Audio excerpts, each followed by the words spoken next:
Good morning, everybody. Welcome to day 2 of our budget conversation. I believe we have regrets from Councillor Longo and Noel. Councillors Longo and Noel. Any declarations of pecuniary interest? Seeing none. We have no consent items, but we will get straight then into our discussion items, starting with Acting Commissioner Kaminsky.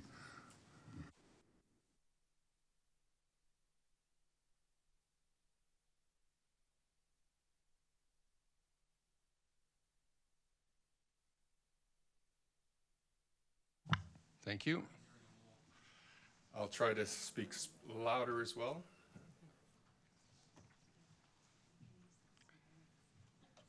They're both on now, I think. Everyone can hear me? Wonderful. I'm just waiting for the presentation.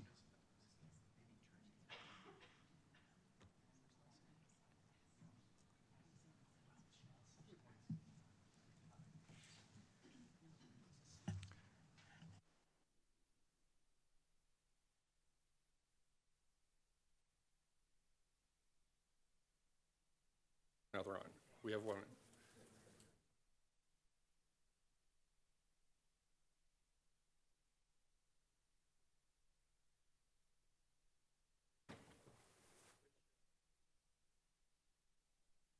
Which presentation?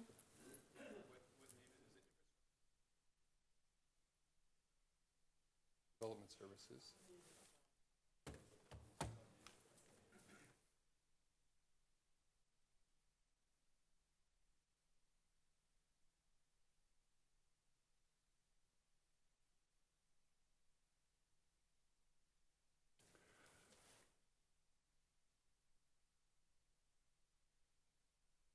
These are the lengths I go through to get more airtime in front of council. Yeah, thank you. Yeah. Can we ask you about a permit? You sure can. Yeah.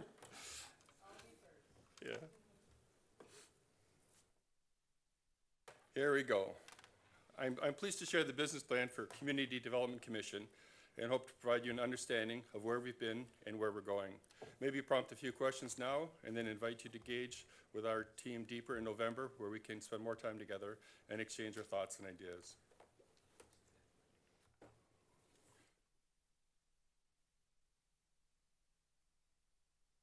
My slide is not advancing.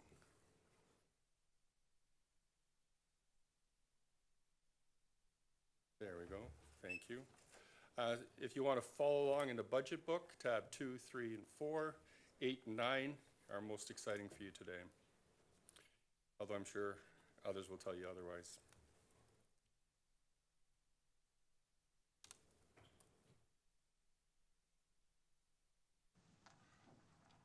So the role of Community Development Commission is all about creating a safe, thriving, and inclusive community. It defines and protects the vision of the town's community in the areas of planning, building, and municipal services. Our services all dovetail together to create the best of Oakville.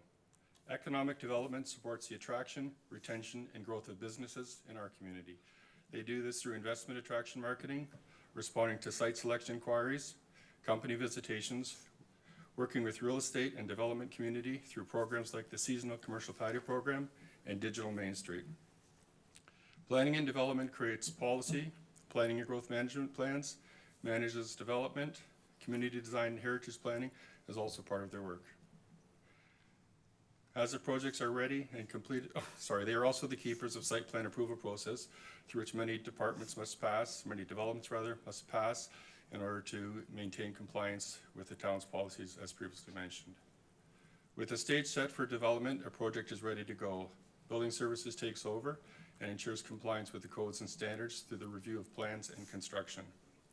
To ensure compliance is understood, staff guide applicants by answering zoning and building inquiries. And for those cases where things don't quite fit, this team guides applications through the committee of adjustment process.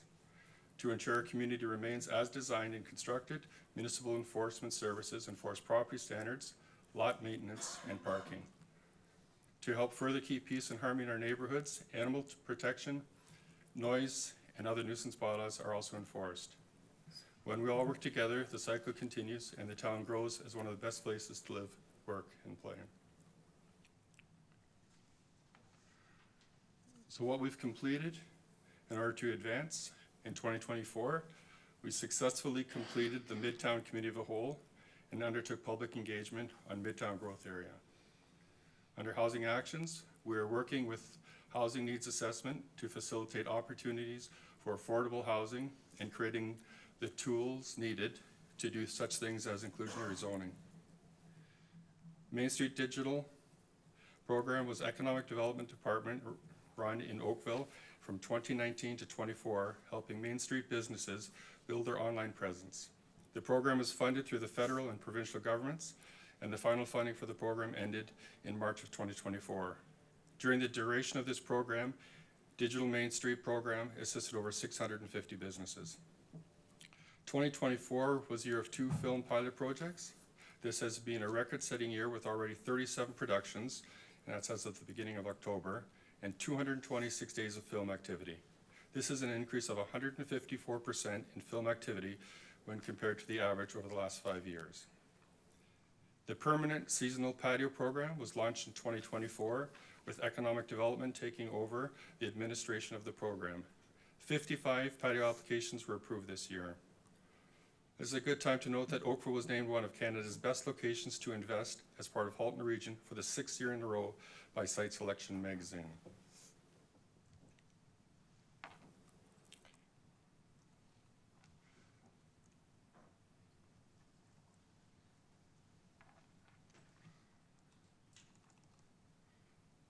So continuing what we've advanced, electric vehicles were purchased for building inspectors, and we now have the entire fleet electrified.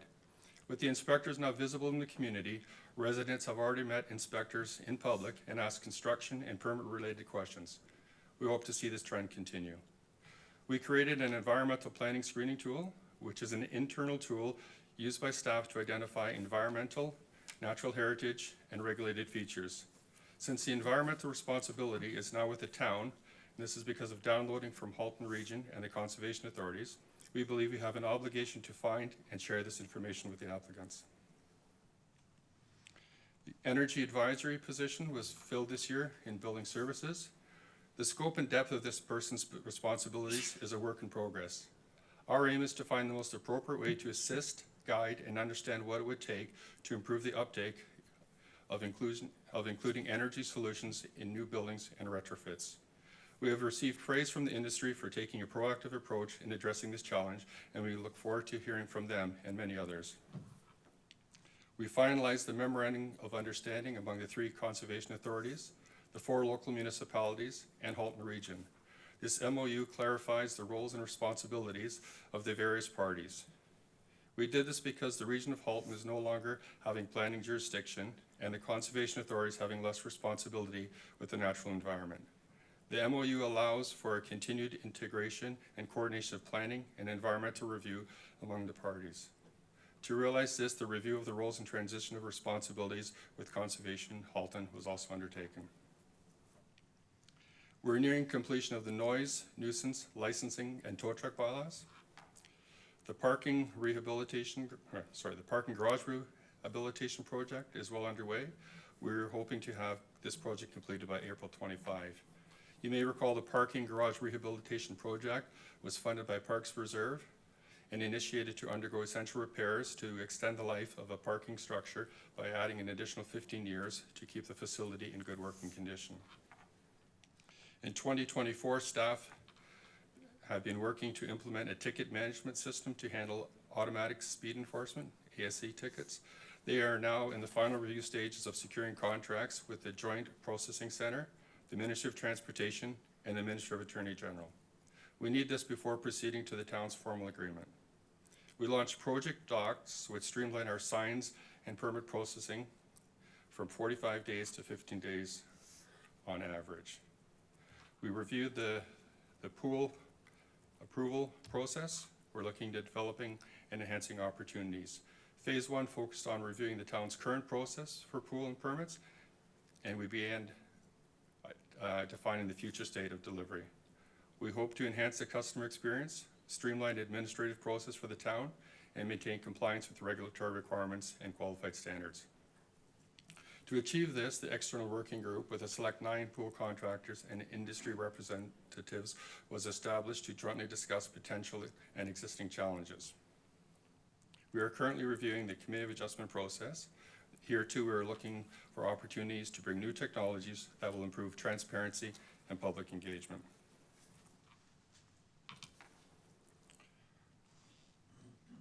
So celebrating some of our key outcomes, as I mentioned, 55 patios were opened in 2024. What's of note here is 59 patios were opened in 23. And 24 was the first year we had a fee associated with those patio programs, so there's only a slight decline in uptake. 2,060 new development units have been approved for 2024. 1,604 dwelling units have started construction. 4,000 reviews on the planning hub. Of note, there's 25,000 reviews of the zoning bylaw map. That's about 88 permits or 88 views per day. Project Docs is another tool that we will be advancing in building and planning services, but it has proven to be a huge success in municipal enforcement services, where they've been able to reduce their sign issuance program from 45 days to 15 days. I'll take a minute here to explain Project Docs. Project Docs is a web-based solution that lets customers review and respond to permit application. Project Docs creates an online virtual project workshop which enables people from many different locations and disciplines to share the same information at the same time, facilitating communication and increasing productivity. Housing target. This is an interesting one. The town pledged its support to facilitate the delivery of 33,000 new homes, or units rather, by 2031-32. Over the last few years, the town has been working towards that goal and reviewing development applications and building permits in a timely manner. The 2024 target is 2,750, and the province, on their housing start tracker, reported Oakville as having reached 3332 as of October 2024. Now you see that number is significantly larger than what we're saying has started. The Ministry of Municipal Affairs and Houses uses the housing starts as determined by CMHC. CMHC has their own inspectors that visit the properties that have been reported as having been issued a building permit. Once they find evidence that construction has commenced, they then report that activity. So there's been some discussion back and forth to get a clearer understanding on when a construction project started. And there's also some concerns that projects that potentially could have been recognized last year weren't recognized until this year. So there's a bit of an uncertainty between last year's stats and this year's stats. So some of the influences on our budget, and we heard this from the community satisfaction survey. They're asking us to consider diversifying housing options when thinking of growth and planning. We continue to utilize the Housing Secretariat Office to advance studies such as housing needs assessment, to study and determine ways in which we can start to address the housing affordability crisis. It was suggested an area of improvement is the availability of online service. We are looking to advance our data collection and understanding of analytics around housing and development and proceed to the second phase of the development and planning hub. We were to consider affordable housing, urban sprawl, rapid development, and the land use planning. These were the top of mind for Oakville residents. We continue to work towards finalizing the Midtown Strategic Growth Area Review, the Neagawa Urban Core Area Review, as well as advancing Uptown Review and resolving outstanding appeals from the Palermo area. A secondary area of improvement identified in the community survey is that in the area of arts and heritage. To that end, we're advancing another Heritage Conservation District study for the Trafalgar Road District. MES received a satisfaction rating of only 70% and was identified as a primary area of improvement in a gap analysis, again in the community satisfaction survey. Approximately 80% of the residents say that municipal enforcement services are an important part of maintaining safety and order in the town of Oakville. And this was discovered from an MES feedback survey. On that survey, less than half surveyed, approximately 43%, were satisfied overall with the services of the MES they received. The top areas of improvement rather, are better parking enforcement, better fast response time, more proactive patrols, better parking enforcement.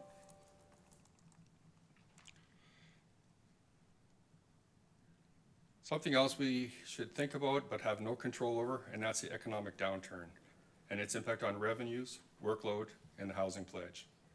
The high rate of inflation in recent years has had an effect on borrowing costs for builders and developers, which has slowed the housing market. Oakville had a fair amount of development in the pipeline already, which mitigated some of the economic slowdown.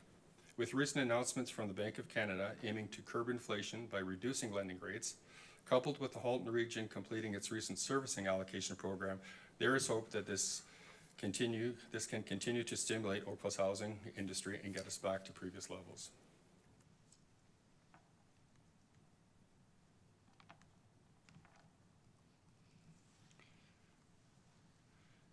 We continue to improve and enhance the ease of applying for building permits and inspections by simplifying our permit folder structure. We actually reduced our permit folder structure from 26 to 1. This significantly reduced the handling of permits by our intake staff, and the applicant now has more control on how they enter their applications. We continue to develop communication tools such as a smartphone app, which we're hoping to launch next year.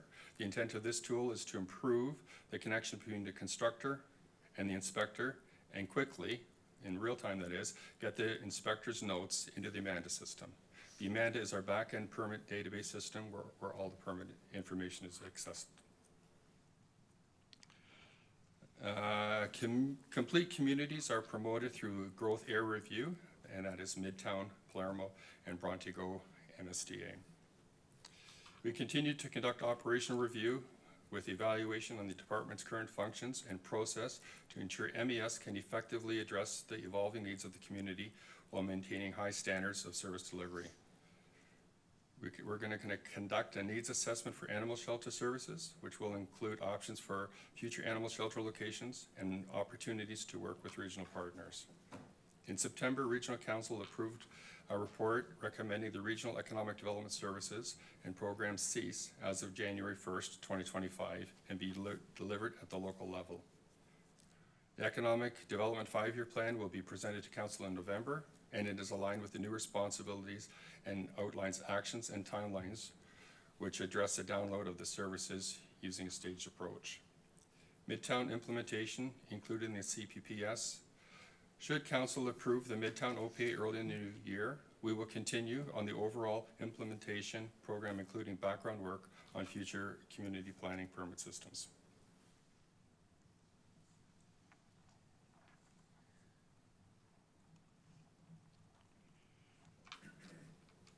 We support residents through community engagement, proactive and reactive investigations addressing health and safety, nuisance, property standards, and consumer protection. We promote affordable housing through the Housing Strategy Action Plan. We're going to complete year 3 of the film pilot project, and we continue to improve the applicant experience for a seasonal commercial program through an online application portal. We're also introducing a new reduced parking rental rate for certain applications to make the program more feasible. We continue to engage the public on official plan amendment reviews. I should go back to my previous slide and highlight the training technology. Something new, training technology for external users. We provide training for staff, but we're also looking to expand that to residents and contractors alike. Technology is easy once you've been trained and it becomes part of your regular use. Many of our applications have never seen our technology solutions before.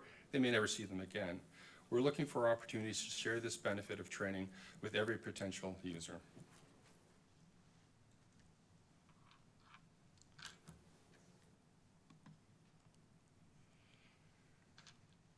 There will continue to be challenges throughout 2025 because of the additional development pressures, the continued downloading of responsibilities from upper levels of government, and diluting the jurisdiction of conservation authorities.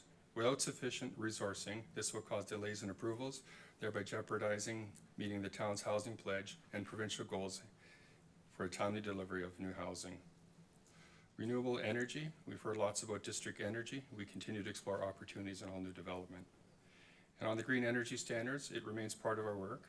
Recognizing the importance of energy plays in our decisions, we continue to look for opportunities to advance green energy initiatives anywhere we can.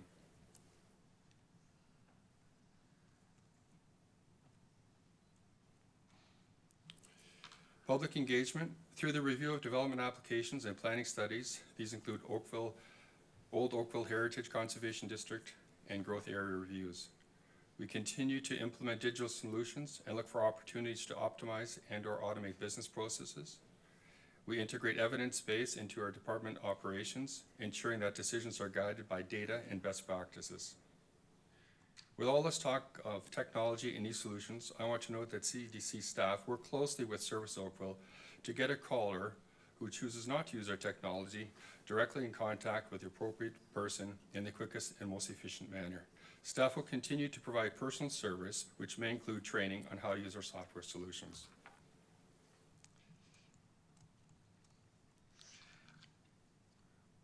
We continue to evaluate MES case management system to expand online services, offering streamlined case handling process and improve efficiencies and accuracy, ultimately enhancing customer service and communication. In that area, the pool permit program was reviewed this year. Phase 2 will continue, where we'll work to implement a plan, including a transaction plan that will create a clear roadmap and timelines for moving forward with this new service delivery model.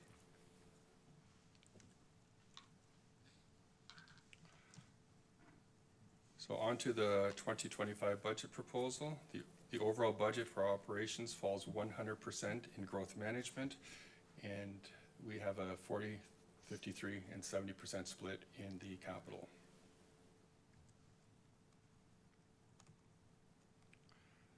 The gross operating budget, community development services, looks at about 9% of that in the the gross operating budget, and 3% in the net operating budget.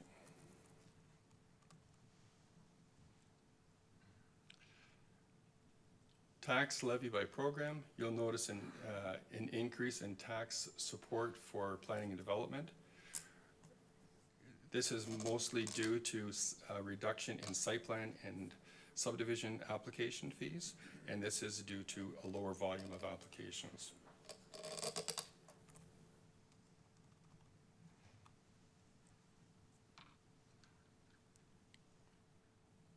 So the funding requests, and I believe there's a typo one here, that 5 FTE should read 0.5.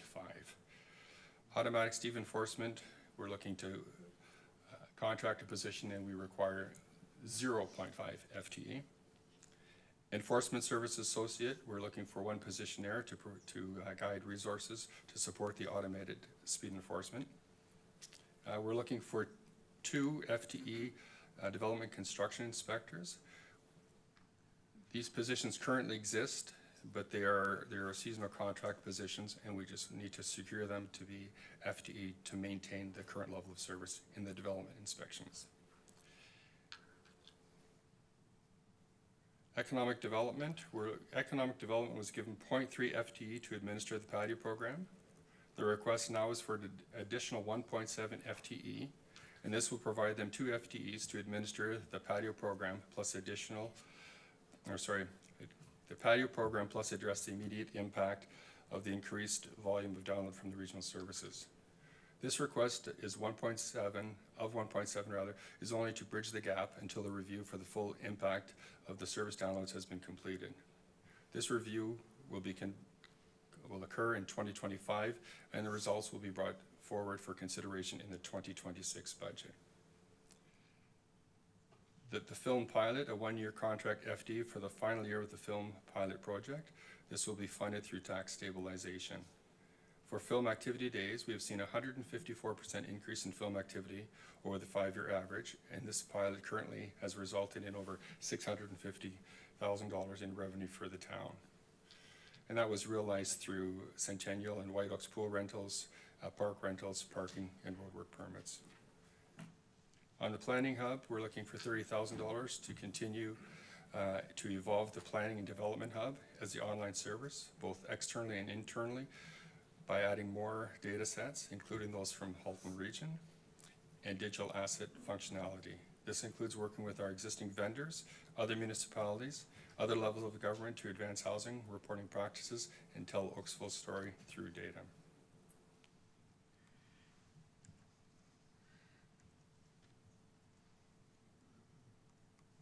And again, this just shows the proportion of the capital budget at 2%.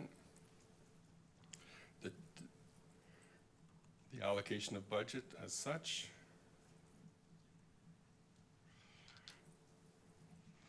The 2025 capital budget project highlight, 0.9 million, we're looking for planning review and studies, 0.5 million for the housing action plan, 302,000 for green development standards. While the green development standard project will be jointly run through the town's corporate strategic department, it will involve support from multiple departments, including Community Development Commission. Although others will participate in this initiative, this is the full amount funded for the request. And Director Clark spoke to that in her presentation earlier this week.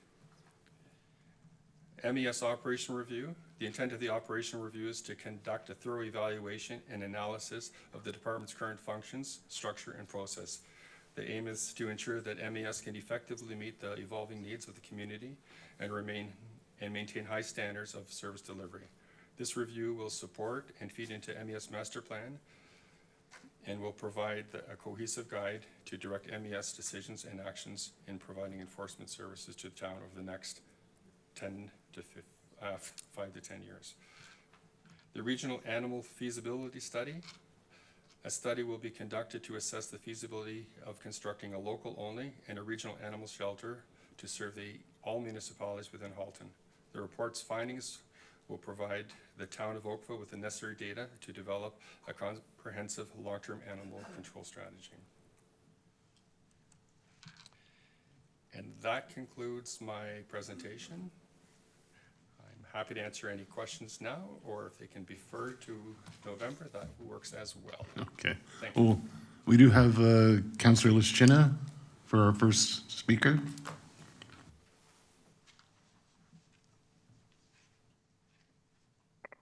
Thank you, Mr. Chair. Good morning, everyone. Thank you, Mr. Kaminsky, for your presentation. You can hear me? Yes. Okay. So you've mentioned a number of reviews, needs analysis and analytics. I know I've asked this question before regarding artificial intelligence.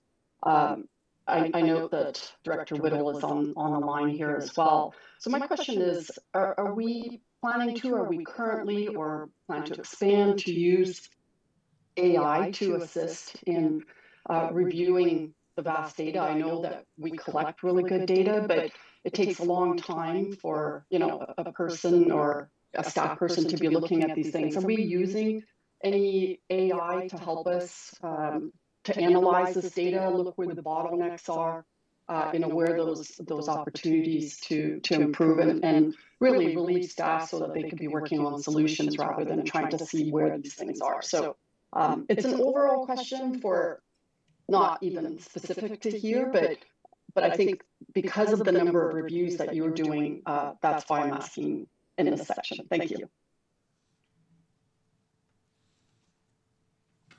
Okay. Thank you very much. So I was through you, Chair Grant. If I see Julie Clark is down at the mic as well, but if Director Little is on the line, I think that would be helpful as well. Thanks, Dave. Perhaps to start the answer, and I'm sure Julie will fill in. Yeah. Good morning, everybody.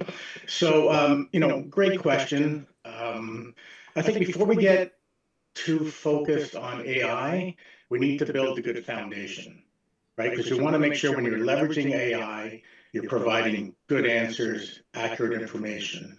And that all starts with a accurate, reliable, single source of truth. So we're sort of working on the foundation now. And that foundation is around the data strategy to build that single source of truth around data that we can leverage for AI. We're also going to be looking at AI guidelines and the ethical use of AI and how we can use it at the town. We are having some conversations with some partners about how we can sort of launch an AI strategy. But I just want to caution, we need to, proceed cautiously. and make sure we do it well. Because if it's not done well, it can lead to a poor experience. So might be a good conversation to continue maybe in November, but it's certainly on our roadmap. But there's been a lot of implementations with other organizations that haven't gone well.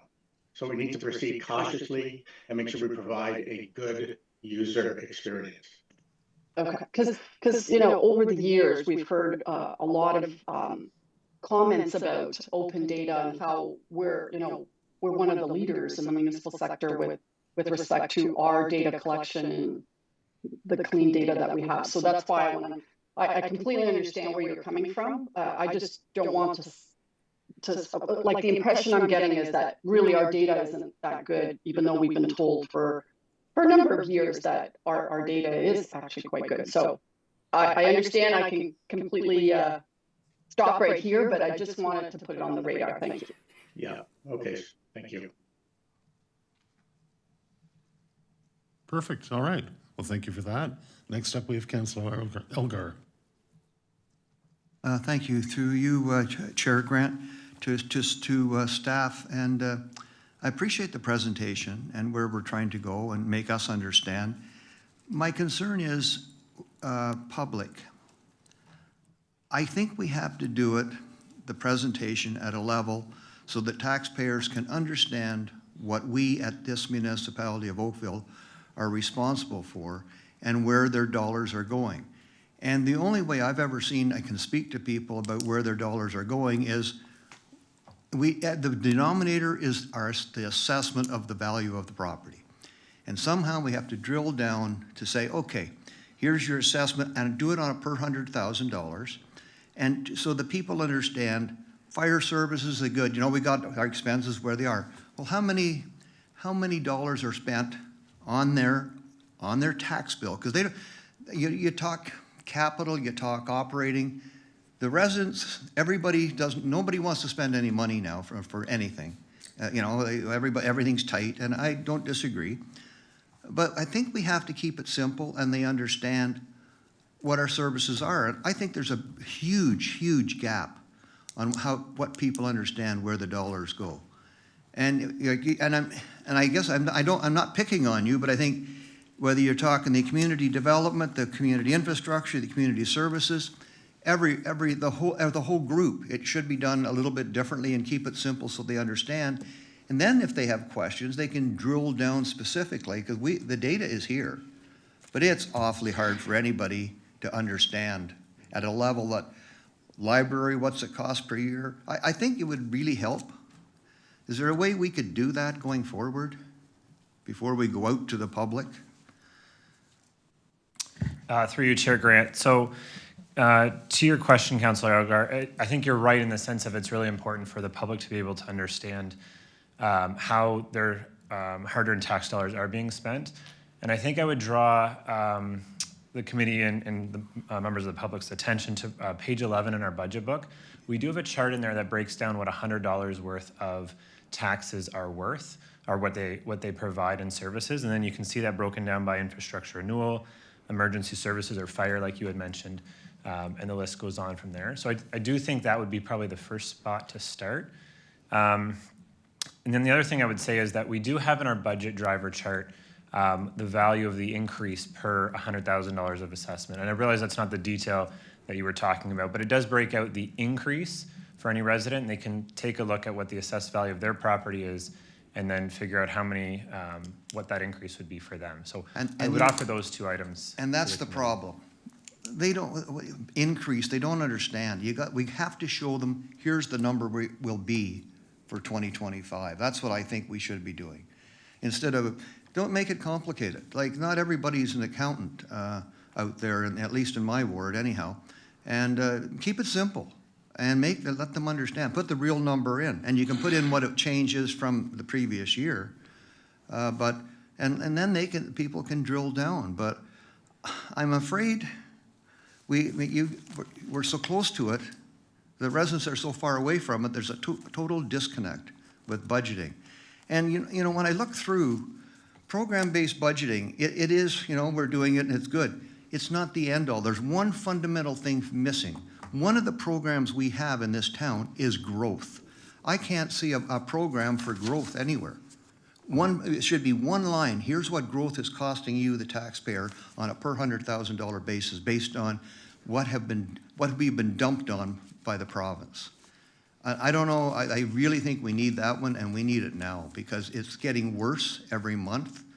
And we know the numbers, and our CAO puts it together every month for us. And hey, that's not going away. And the idea of we'll be made whole, I'm afraid the whole is a big negative for the taxpayer. So I really hope before we go to the public, we can do all of those things. So that's my rant for this morning so far. And I did look at page 11, but it doesn't give me what I want.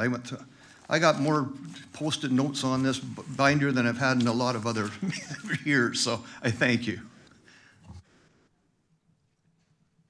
Okay, next on our rant list is Councillor Adams. Oh, there won't be a rant from me, but that was a great rant. I congratulate you on your rant. I just have a question and really a request for some additional information on, and really comes out of page 55 of the budget book, where you've got the funding for the various the operating budgets for each of the planning and development groups.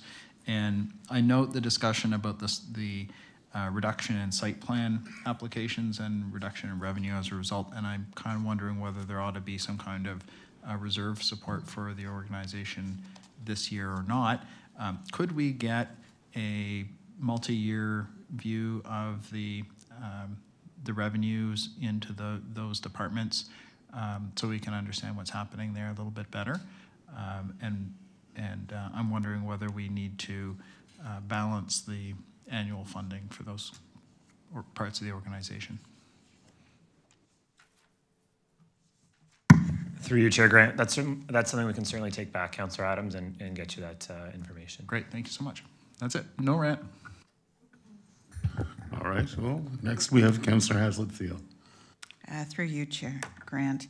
I'm just going to follow along from Councillor Elgar's comments, because I don't feel they were a rant. If we look at page 11, is it possible to take that page and look at it from just a slightly different perspective, just to get at that issue of clarity on growth? So we know there's a dollar amount on the DC side that we're not getting those funds. And there's infrastructure that's there. Could it be broken out just to say what is renewal, what is growth, what is, just so we have that clarity? And not to add more data to the book, but could the percentage of what is not being provided currently or covered by either DCs or the province be reported as a percentage of what the tax levy would be? Just so they, again, from a resident perspective, they can understand, well, without that, I think the latest number is up closer to 30 million or whatever, what that is as a percentage and how it will impact the tax levy. So I'm just leaving that out there as could that be looked at? I don't expect an answer today, but I think that's a little bit of the clarity that Councillor Elgar was looking for. Through you, Chair Grant. So we can certainly take that back to think about how we can best present some of the items that you've raised.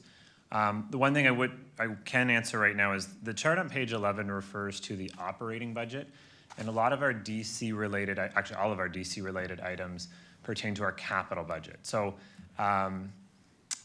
when we talk about capital, there's a big timing difference about when we collect revenue and when we spend it. That's very cyclical in nature.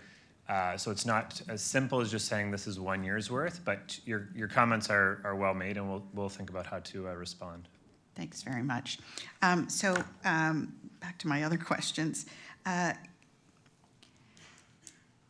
One of the comments that I get regularly is that while we've made this investment in, I think you call it planning docs, and and I'm grateful that we now can simultaneously have different departments review. I think that was absolutely an accomplishment that should be acknowledged. There's still a frustration about the length of time it takes to get a permit, the clarity on what we require to get a permit. And what would be the cost of being able to have or return to being able to provide a on-premise ability to walk in and have a conversation with somebody to eliminate the confusion that people might have about, you know, what's needed on a document, what's not. I'm not suggesting that your department doesn't, you know, make a good effort to get back to people, but in some professions, the personal relationship, the discussion might be easier. Is there an incremental cost, given that it's supposed to be revenue neutral, to just having some level of personal contact within Town Hall? Through you, Chair Grant, we can offer that service. We are staffed for that, and we have staff in the office to provide that service. So it might just be a messaging issue, but we are looking into understanding why that perception of staff not being available still exists. We've divided the building team, for example, into 3 areas, East, West, and Central, and one of those teams is in the office every day that the Town Hall is open. So there is staff in the building department for sure, and although we may not have staff in the other departments, there are resources available to provide that personal touch. Okay, well, thank you for clarifying that. No budget impact to being able to address that public concern? That's correct. Okay, all right, thank you. My other question is just around, from a ME perspective, municipal enforcement. I know the folks work really hard to try and respond, and you've got it as a project to look at process, et cetera. Are we staffed for the sort of overnight or evening weekend where there are some pressure points where we can, even councillors have to try and find somebody? So is it a resourcing issue or a scheduling issue? And is that what you're trying to figure out with the budgeted dollars? I will let Director Campbell answer that. Thank you. Thank you, and through you, Chair Grant. We are definitely working with our partners at Service Oakville to ensure that customers are able to reach municipal enforcement staff. There are a number of ways to do that. Existing right now, one of those would be through the online service. Most of the time it's reliable. Every once in a while it does need to go down for maintenance, but for the most part it is there. For some services, we are also supported through Halton Regional Police non-emergency line. So for parking or party noise, construction noise, those sorts of matters, they may be dispatched through that non-emergency Halton Regional Police phone number. So residents are able to contact them as well. If there is an emergency, say property standards where a tree is in imminent danger of falling, Service Oakville is able to contact the supervisors on call. We have enforcement supervisors on call every weekend, every evening, and that is supported by an officer that is also on call to respond to those emergencies. That's outside of our mobile compliance pool. We do have officers that are on duty 24/7. Our service levels, of course, do depend on officer availability, who's in, who's on vacation, if there's any sick time, all of those things will impact our service delivery, but overall, we are available 24/7.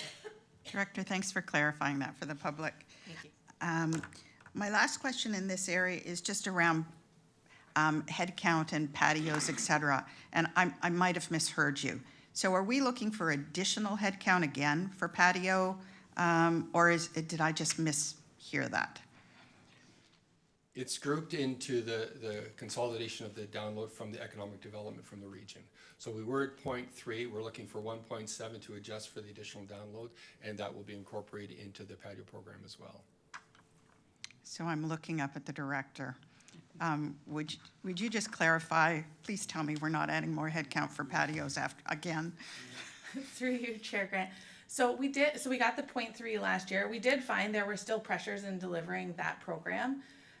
So what we were hoping with this was to sort of leverage that 0.3 into a full FTE, as well as request an additional one for the regional download of services, instead of requesting 2 for the region. So we're just kind of packaging it all as 1.7 in addition to the 0.3 that existed last year. But we did find that there were pressures in delivering that program. So a permanent FTE, Through you, Chair Grant, they wouldn't be exclusively for patios. It would just continue to assist with patios as well as other responsibilities in the department. so you know that we love our patios and the public loves our patios. I just would think that we had some process improvements already and that you pretty much nailed it last year. So hopefully we wouldn't need additional support to execute it. Yes, so through you, Chair Grant, we are in the process of doing the online improvement. So next year we'll have the online portal, so that should make things more streamlined. We will be doing a review after 2 to 3 years of the program in general to look at rates and fees and the program as a whole once it's been up and running, to see what efficiencies we have been able to get by moving some of the processes online and making things easier. But there was more involvement than I think we had anticipated in delivering that program. It was quite a bit of work to get it going, but I do hope over the years it's streamlined, and that's why the full-time FTE is not specifically dedicated to patios. It's just sort of being absorbed in with that position. I hope that provides some clarity. It's not a full-time person just for patios. I'll leave it there. Okay. Thanks so much. Thank you. Next, we have Councillor McNeice. Thank you, through your Chair Grant. Just had a follow-up question. Councillor Adams kind of touched on it, just on the planning and development, your slide to the 2025 tax levy by program. So I understand that fee revenues kind of come down for site plan, various things like that. It's hard to sort of predict on a year-over-year basis some of those demands. They may be out of our control. My understanding, though, is that we were looking at outsourcing some of these approval processes, and I think the purpose of it was so that we could match better the ebbs and flows of. Is that not right? That we were looking at some outsourced approvals, or was I mistaken? Through the chair, maybe I can help the commissioner.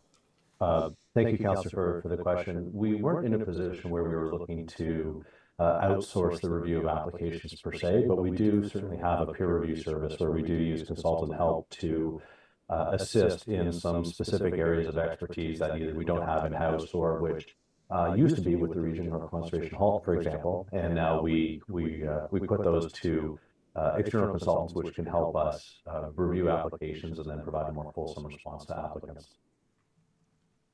Okay, maybe my question is, I'm just wondering if with the fluctuations of, I mean, we've got, when we have staff and infrastructure, we're sort of predicting a certain level of applications, but we don't really know. I mean, is there, and I'll leave it with you guys, but is there value in, some municipalities are sort of outsourcing approvals, and then that sort of matches the level of demand that they have in a particular year, so that they aren't sort of stacking up a number of FTEs, and then the demand goes down the next year, and then it's hard to kind of match. So not saying that we want to do it for our full contingency of staff, but maybe there's a certain threshold that, because it is a pretty big, variation on that chart from last year. So. Thank you, Councillor, and through the chair. There's a couple of reasons for the variation. As Mr. Kaminsky said, yes, a big part of it was a reduction in some of the applications we saw, and that was directly related to the downturn in the economy that we saw. But in addition to that, there was also an amalgamation of component of what was in transportation engineering, which was the development engineering team brought into planning. And then there's an addition of 2 additional inspection staffs, which went with that. So you do see that discrepancy between last year and this year.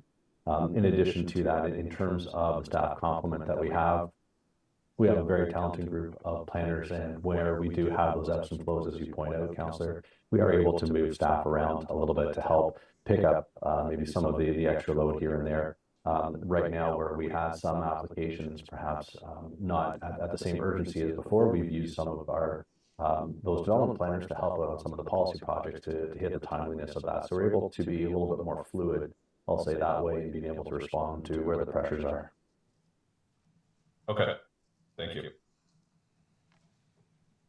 Perfect. And next we have Councillor G. Thank you, Mr. Chair. Thank you for the presentation. So I have a question about the regional animal shelter data report study. So is that region lead this initiative? And is that the budget is just Oakville's portion about this learning study?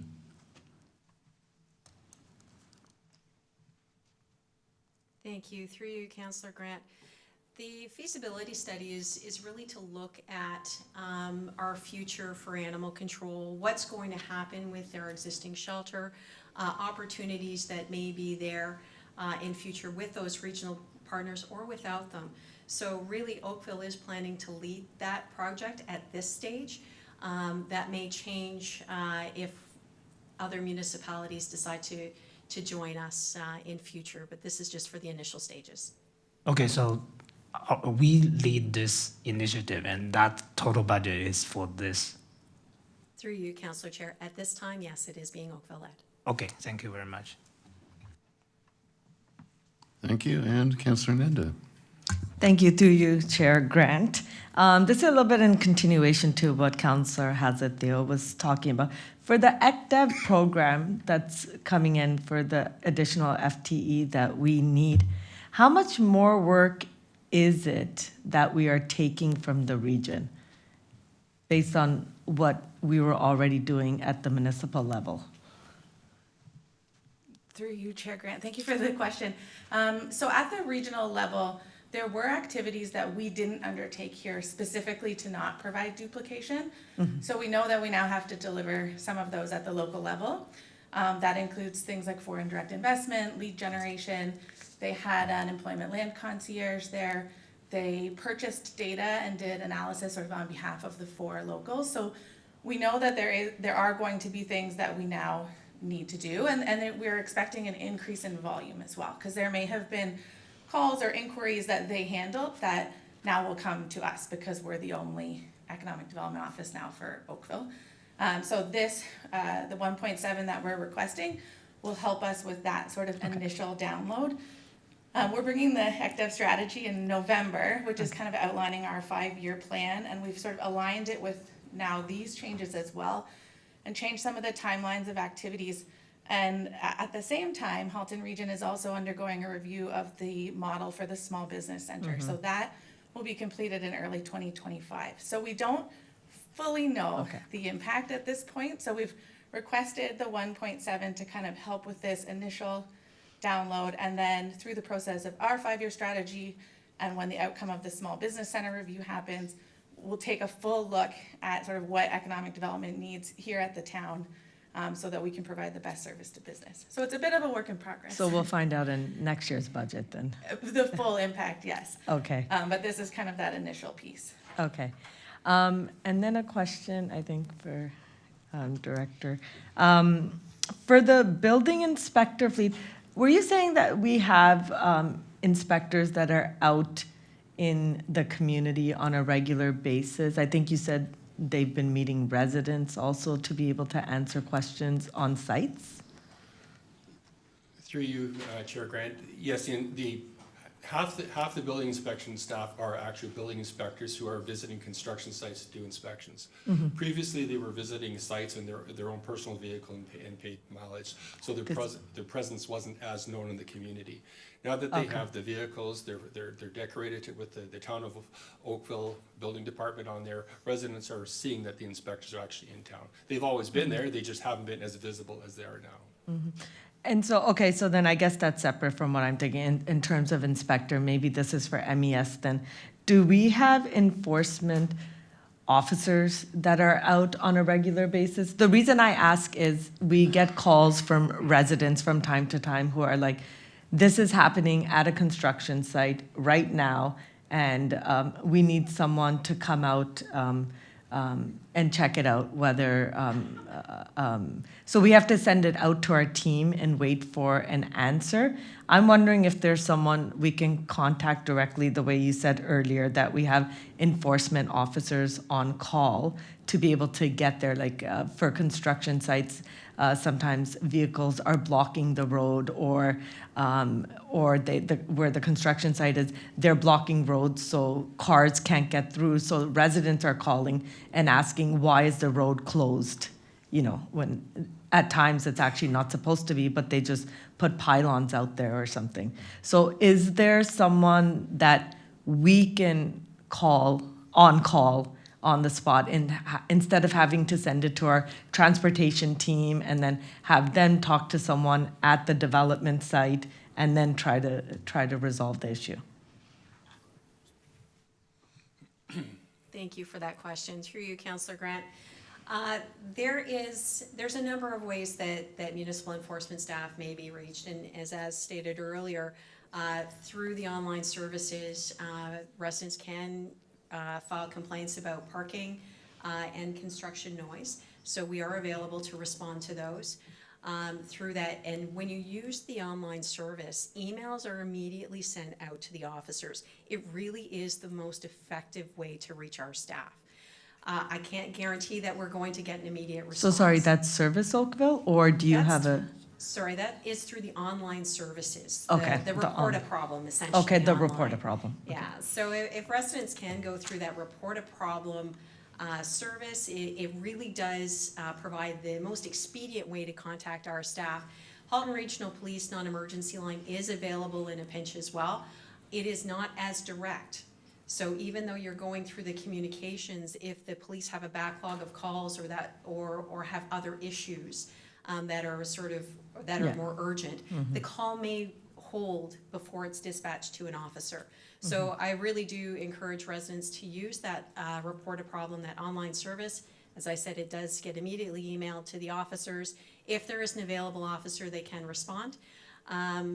I would just say it really depends on the day and the number of officers that we have in our availability, what's already on the go as far as what our service level would be. But certainly we are able and ready to respond as soon as possible. Okay. And then one other question just on the permit part.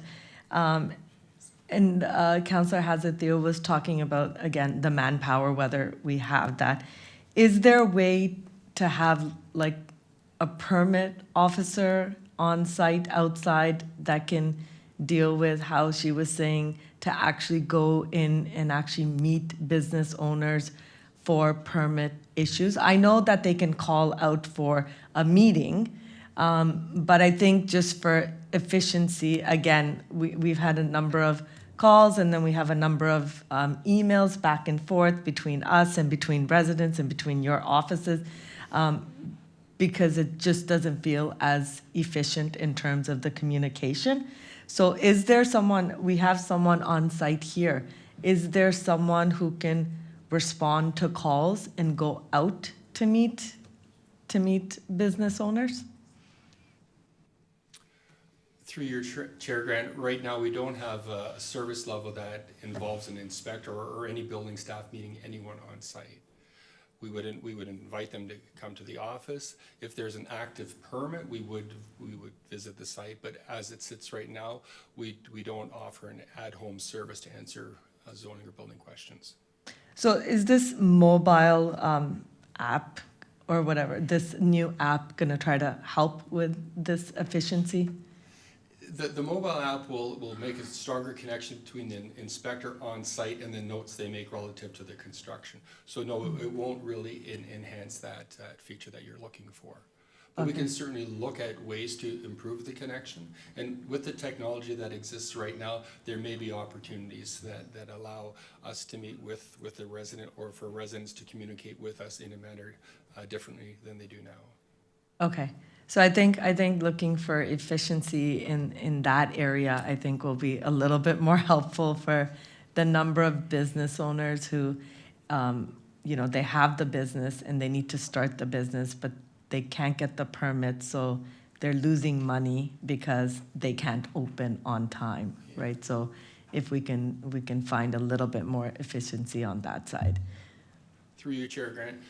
On the business side of things, we Yeah. have a different relationship. So building services. I meant on the work- business sorry. side, yeah. So building services works very closely with economic development, and we're starting to strengthen the relationship with the BIA, because we do realize businesses have a misunderstanding of what their That's- obligations are. So okay. absolutely, that is on our work plan, and we've started that, and we're continuing to grow that. Okay, Strengthen that perfect. relationship. And just my last point is, I remember in our last budget, a couple of commissions had, and this goes back to what Councillor Elgar was saying, is we had one document that said efficiencies for that commission. I think that would be very helpful to see that if there's in each department just one slide or something of what efficiencies they've been able to do in that department and maybe where we've been able to save a little bit. And again, that's something that we could show the residents that could be helpful. Certainly we can, through you, Councillor Grant, certainly we can look at what we can do in future years, I would suggest on that. But more and more we're finding that efficiencies that we look at, which we do on a regular basis in terms of continuous improvement, doesn't actually translate into dollars. It may translate into a better customer experience, savings of time of a process. So I think through the work that we're doing, through all the systems that we have, a better way to track those other kinds of measures, which really get at the other side of efficiencies. And I think that's the piece that we'll try and explain more in future budgets. Okay, perfect. Thank you. Thank you. And Councillor Chisholm. Thank you, Chair. Mark, I'm going to keep mine very brief and keep it towards the budget. I don't want to go on a tangent of efficiencies and everything else, and I think that's really important, having these meetings with our commissioners to go over those challenges and issues with respect to whatever efficiencies or improvements. So I'm going to try to keep it very specific to the question. Director Rebecca, with respect to economic development and the patio program, with your increase FTE, it might be a little bit misleading, and I think a couple of councillors, myself, are a little shocked that we're doing this. I can appreciate the program and so forth and what it's done for our BIAs, but notwithstanding, once that program's in place, and I think you've done admirable work in making this happen, I think it'll start to be more of a maintenance operation rather than starting something new and trying these things. So I have a little concern about that. But you also said it's a downloading. And I want to talk about downloading. Is it a requirement or mandatory from the region, those job tasks or functions that we have to take those on? Are they necessary for our municipality? Through you, Chair Grant, so I'll sort of respond to two things there. I do want to provide some clarity on the initial comment about the FT, because something that Mr. Kaminsky reminded me of in the larger picture. One of the things that we have seen in our commercial areas has been an increasing need sort of in permitting and assistance there. And economic development has traditionally always focused on large to medium office industrial.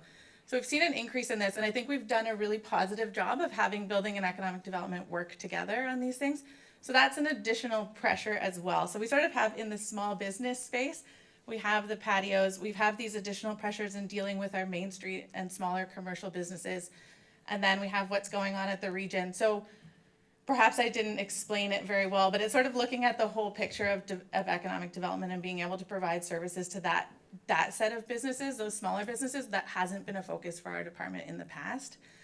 So it's not a 1.0 FTE for patios. I agree, over time, the hope is that it becomes maintenance. We're not there yet in that we're still launching our program.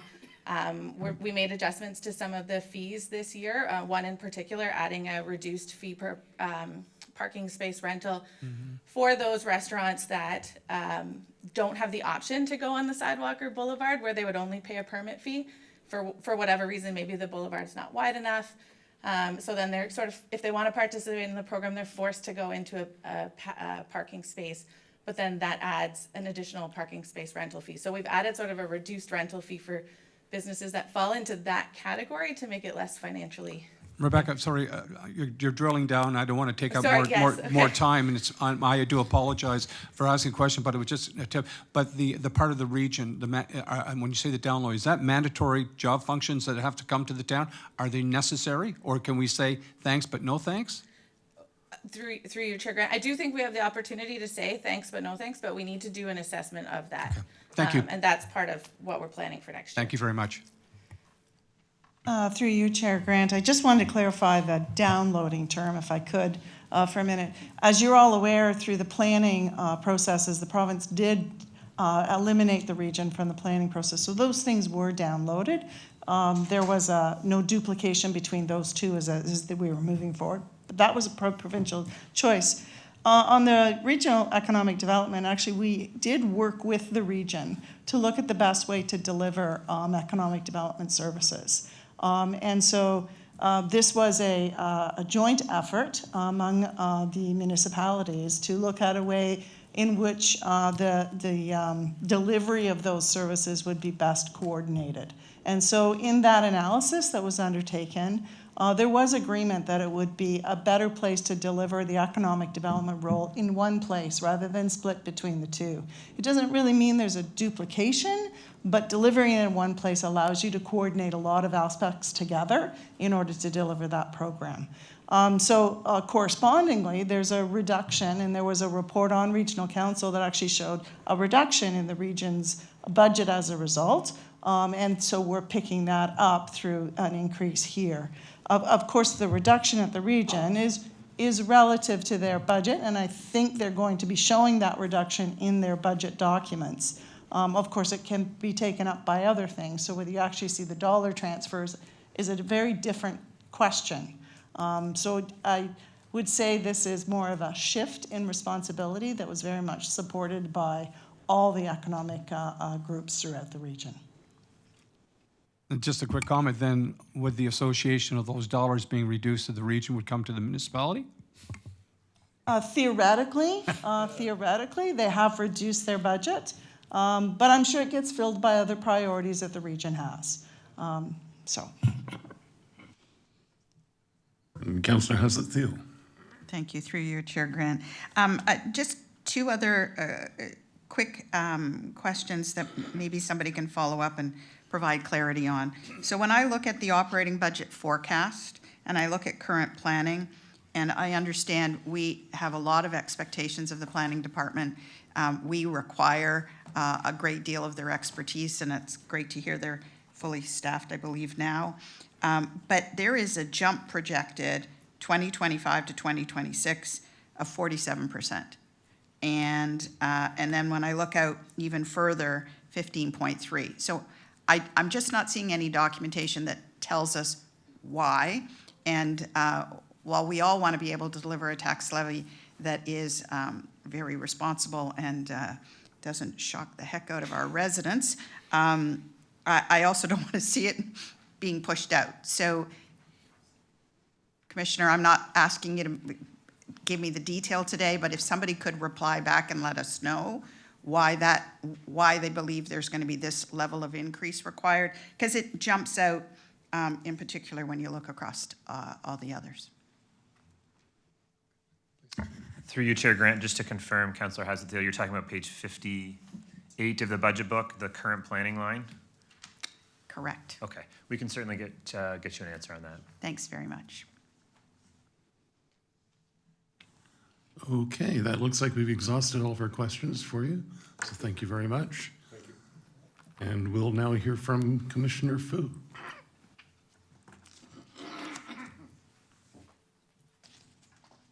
Good morning. While Ralph has his computer, I have my stack of paper. So I'll see our community infrastructure, please.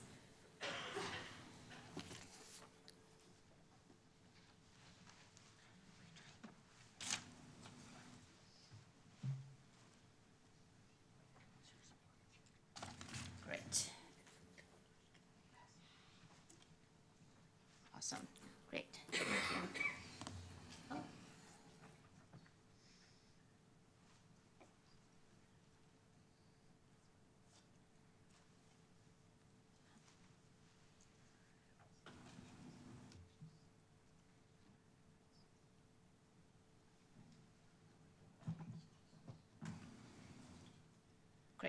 Okay. All right, I'll get started. The Community Infrastructure Commission mandate is to provide safe and sustainable transportation, stormwater, and natural infrastructure for the town of Oakville. Within the commission, there are 4 program areas spanning across 4 departments, which include Transportation and Engineering Department, is the Infrastructure Planning and Improvement Program. Roads and Work is the Infrastructure Maintenance Program, Oakville Transit, and Corporate Asset Management. Our program generally oversee the planning, construction, operations and maintenance, and direct service delivery to customers within our road right-of-way, along with the corporate asset management function to develop policies, procedures, and practices, and guide the management of all the town's infrastructure in an efficient and sustainable way. The Community Infrastructure Commission's 2024 accomplishments covers all 4 of Council's strategic priority areas. Under growth management, we have completed the Transit 5-year business plan to guide our service improvements in the near future while providing input into the long-range transportation master plan. We have a number of major road projects such as 6-line widening, Wyckoff Road widening to further enhance mobility across the town. In addition, we have implemented 20 pedestrian crossovers, PXOs, in 2024 to further enhance pedestrian safety. Under community belonging, we completed 6 traffic calming projects and continue to the expansion of our fall leaf program based on the age of the tree canopy. And I'm pleased to say, as of this week, we already have 734 residents sign up for the expanded windrow clearing program. The cost to register for this program for this season of the 2024 and 2025 season is $102 for seniors and accessibility residents, and as well as $118 for general public.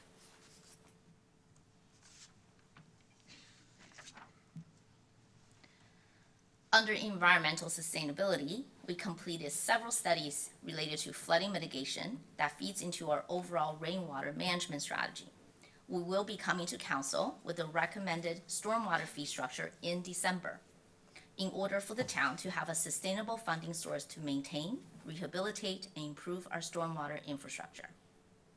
We're excited to continue our journey to electrify our transit fleet, including receiving our first 40-foot electric buses. Lastly, under accountable government, we met legislative requirement by incorporating non-core assets such as parks, facilities, fleet, and equipment into the town's asset management plan.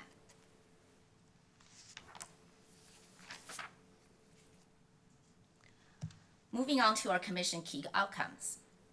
You have heard from our transit director earlier this week regarding our continued favorable projection of transit ridership into the future. With the 5-year business plan as our guide, transit service will continue to improve connectivity, service levels, and increase operational efficiencies. Later on in my presentation, you will see more details related to the question that was raised during Monday's council meeting when the 5-year plan was presented. We continue to improve our infrastructure with $53 million worth of work underway. This includes state-of-good repair and improvements for our roads, bridges, culverts, shorelines, and creeks. Highlights include Royal Windsor Bridge rehabilitation, road resurfacing and preservation, York and Wallace reconstruction, and Shell Park and Sherwood Promenade shoreline rehabilitation. Active transportation infrastructure includes sidewalks, multi-use trails, cycle lane, and sign routes in the town right-of-way, and while outside of the right-of-way, there are recreational trails. This corporate KPI also includes kilometers constructed through the town's capital works and through development. For 2024, 27 kilometers of AT infrastructure have been added to the network, primarily sidewalks and cycle routes through development, plus a 3-kilometer of additional recreational trails. I have included as part of the supporting material, which is appended at the end of my presentation, the active transportation investment plan in the 2025 budget for your reference.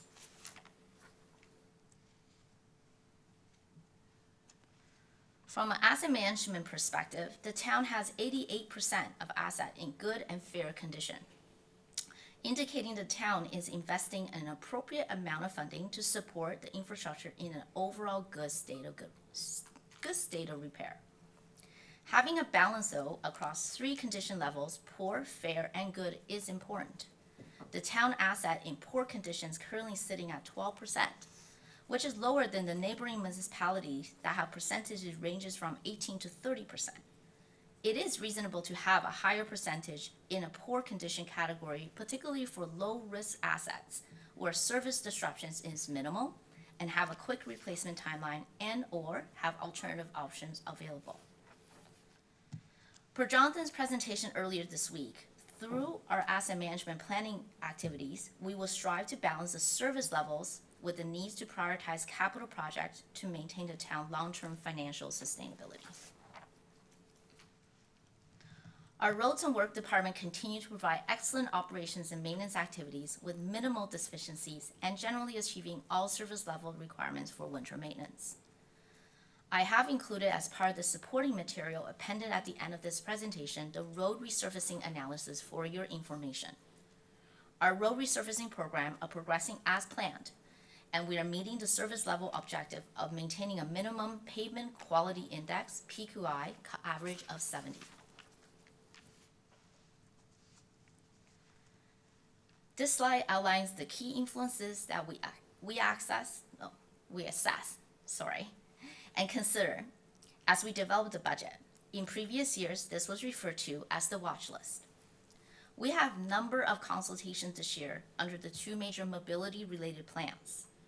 Through the Transportation Master Plan consultation, we heard a desire to improve transit, AT connectivity, internally within Oakville, with adjacent municipalities, regionally, and with GO Transit.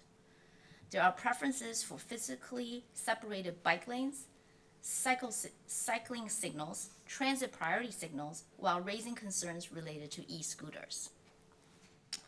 Also, there were overall concerns related to speed management and continued requests for traffic calming and safer streets through our neighborhood traffic safety program.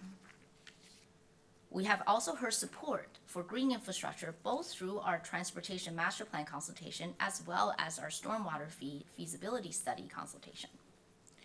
Through the Transit 5-Year Plan consultation, the details were presented to you on Monday night. However, I would like to highlight the community's desire to increase schedule frequency, improvement to our on-time performance, and overall customer experience to make transit a viable and convenient way to travel.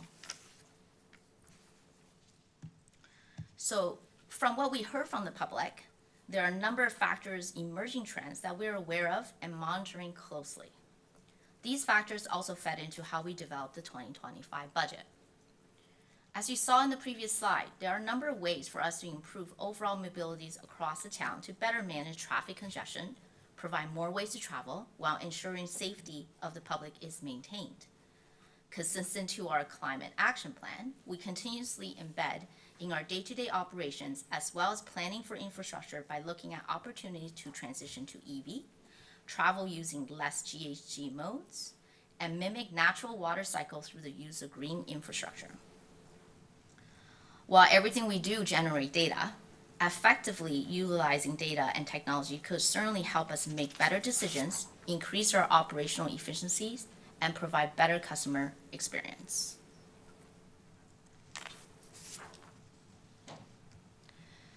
So, based on what we heard and understanding of the emergent trends, we have prepared the 2025 budget to reflect the community's needs and continuously improve our service delivery. Our actions for 2025 include setting long-term plans for transportation. Our Transportation Master Plans plan to be completed next year.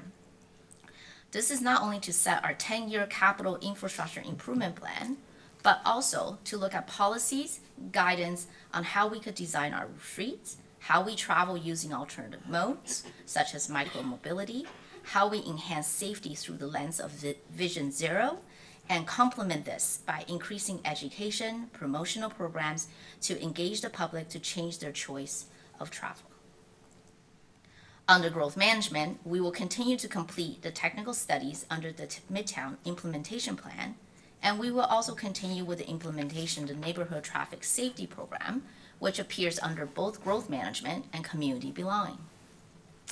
I have included as part of the supporting material appended at the end of my presentation the various 2025 initiatives under the Neighborhood Traffic Safety Program for your reference, which was also presented to you in detail at the September 16th Council. A highlight of the 2025 program includes the implementation of traffic calming at 8 schools on major collectors or minor arterial roads and the construction of 15 new PXOs. While transit will begin the 2026 Transit Annual Planning Cycle, which includes consultation with the residents, customers, and other stakeholders for input into their 2026 service plan, I will go into more details later in my presentation on the first set of the service initiatives identified through the Oakville Transit 5-year business plan to be implemented.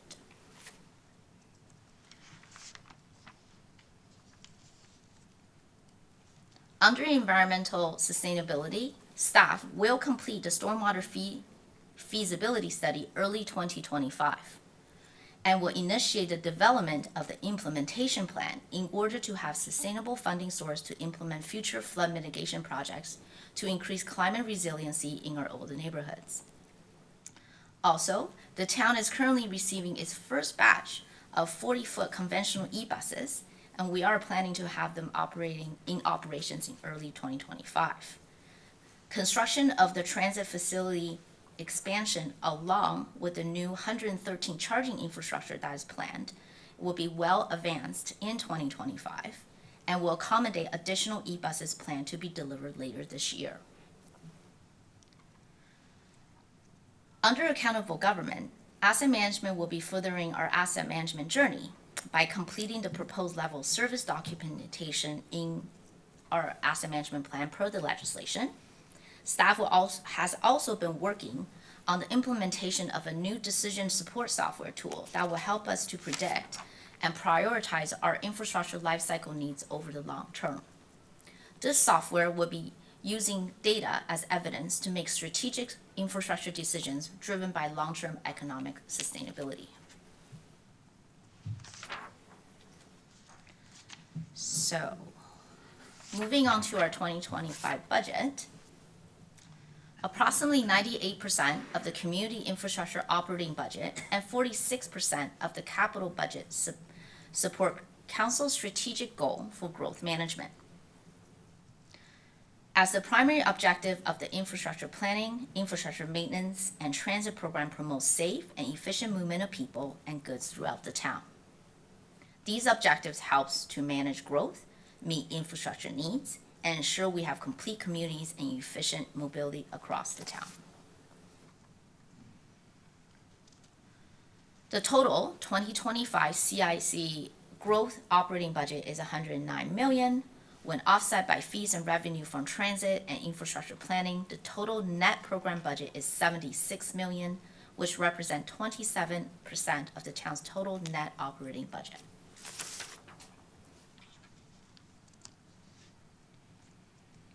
Overall, the Community Infrastructure Commission budget has increased by $3 million over the 2024 budget, which represent a 4.1 increase, which is in line with Council's direction. Transit represents the largest impact with a budget of $40 million, which increased $1.5 million or 3.8%.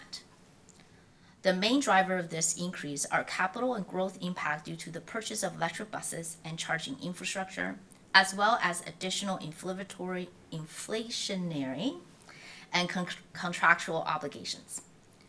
In addition, the transfer to the transit fleet and equipment reserve have been increased to support the future replacement needs of electric fleet. Under infrastructure maintenance represents the second largest increase with $1.4 million or 4.8%. The largest driver is increase to contract services due to change for bulk leaf collection, winter control, catch basins, traffic operations for the underground locate services, and pavement markings. The budget for contracted services has increased to provide additional services for the expanded windrow program, which is fully recovered from external revenues. Also includes dollars in capital and growth impact for costs associated with new growth equipment, maintenance for new roads, sidewalks, and streetlight infrastructure as new development comes on. I'd just like to take a moment to touch about the expanded windrow program and the rates and fees. Through the 2024 budget process, the Windrow program was expanded to a limit of 1,100 driveways at a full cost recovery rate of $118 for new users, while subsidizing the current senior accessible residents paying the 2023 rates of $102. Further, the program was approved such that all users will be at the new full recovery rate next year, which means it's the 2025 and 2026 season. Due to the recent tender, the program cost is greater than the original estimate. Therefore, to fully recover for the program starting 2025 and 2026 season, the rate and fee bylaw has been updated to reflect the council direction, with all residents who signed up in 2025 will be paying $184 for the 2025-2026 season.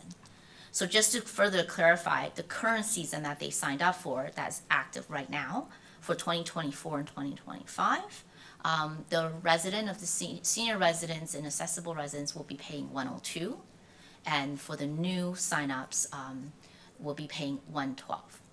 So the increase in rate and fees by law is related to the 25 and 26 season for the next winter.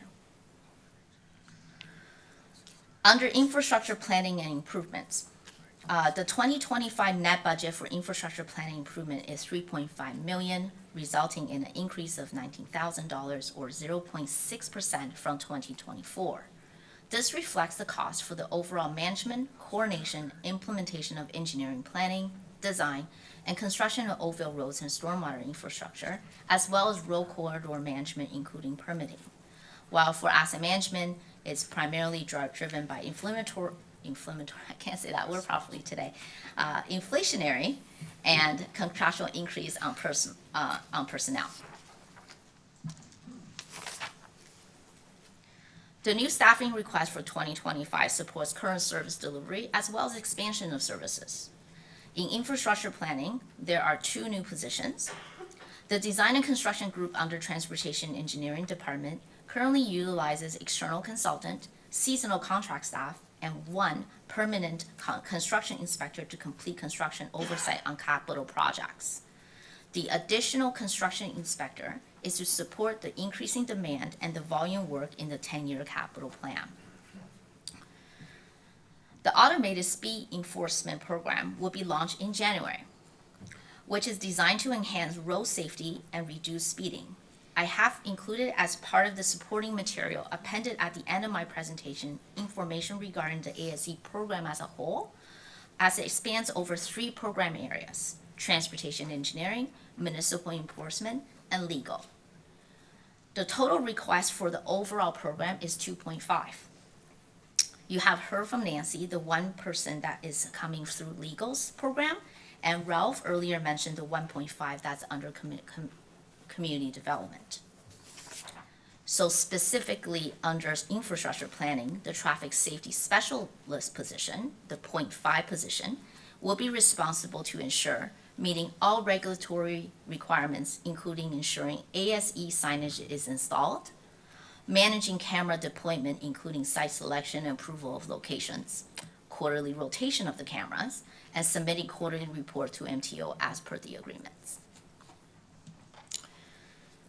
Using the Transit 5-year business staffing plan as a guide, staff have reviewed the list and prioritized the staffing needs for 2025. From there, Transit has identified a new operational planner position to support the transit planning program. The addition of this position will ensure that the day-to-day operational components of the planning function are addressed in a timely manner, ensure greater synergy between the planning team and the operations team in transit, and allows the planning team to have the ability to spend more time on more strategic and long-term planning initiatives. Transit is also recommending a conversion of a 1 full-time position to 2 part-time casual positions under transit maintenance section to increase workplace coverage to a total of 56 hours per week. This conversion will offer the department more hourly coverage and the ability to manage maintenance duties with a more flexible and efficient approach. I'd like to note that the staffing plan under the Transit 5-year plan that you saw on Monday is a guide for transit management for consideration for future staffing needs. Every year, transit management will evaluate and prioritize the administrative supporting staffing needs and submit the position for annual budget approval. Finally, Roads and Work is recommending a conversion of one part-time senior crossing guard coordinator position to a full-time position. The town's crossing guard program is an essential component to promoting supporting the Walk to School initiative.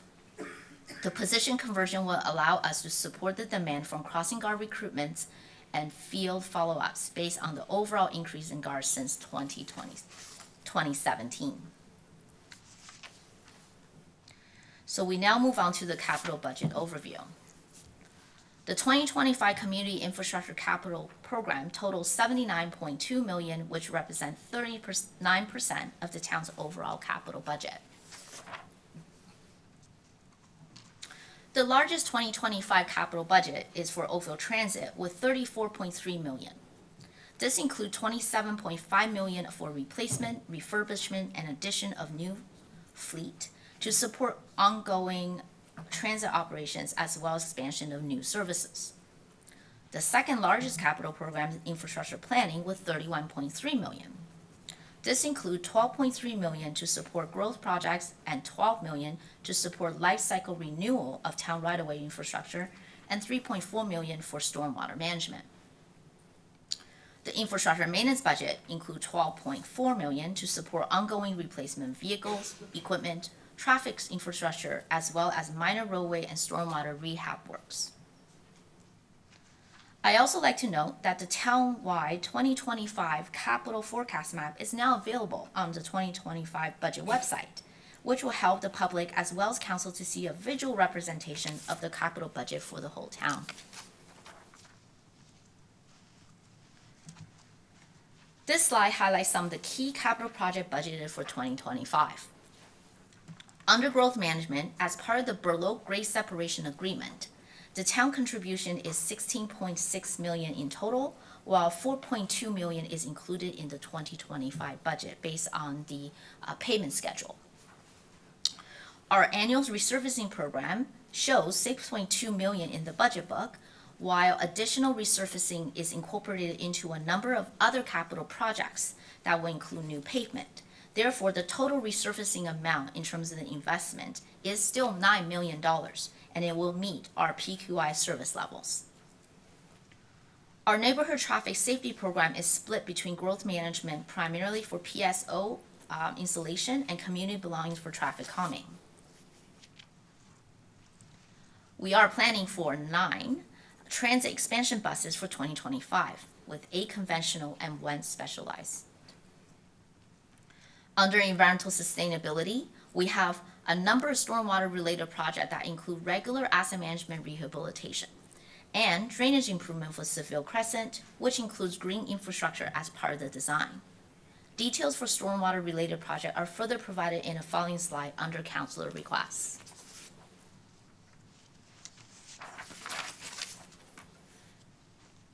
The following slides addresses some of the questions raised by council in June and from Monday's 5-year transit plan meeting. To start off with Midtown. The Midtown transportation improvements are important for efficient movement of people and goods in and around the area. Through the development of OPA and the Midtown Implementation Plan, preliminary timing of the transportation infrastructure have been identified as shown on the graphics. To implement the implementation plan, we do require partnership from provincial government, Halton Region, ourselves, and local developers.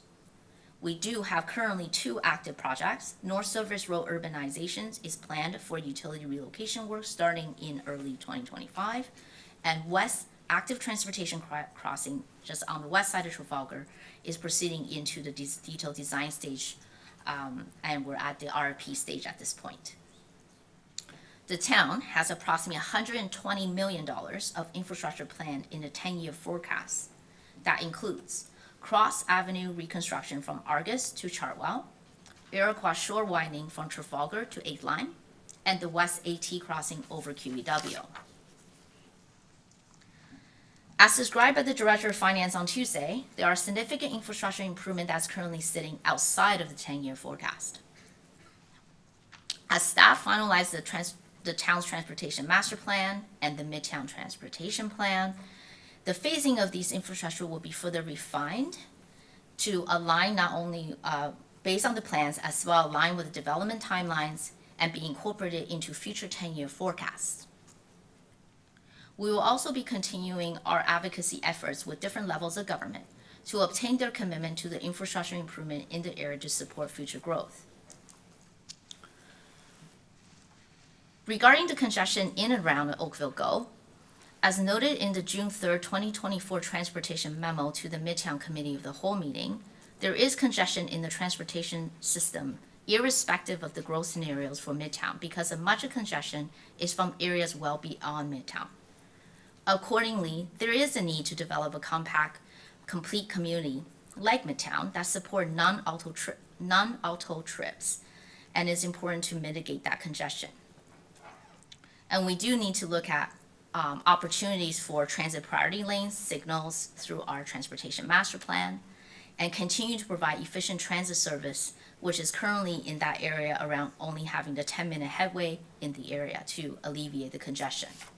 And continue to promote and push residents to make that mode choice and move on to transit.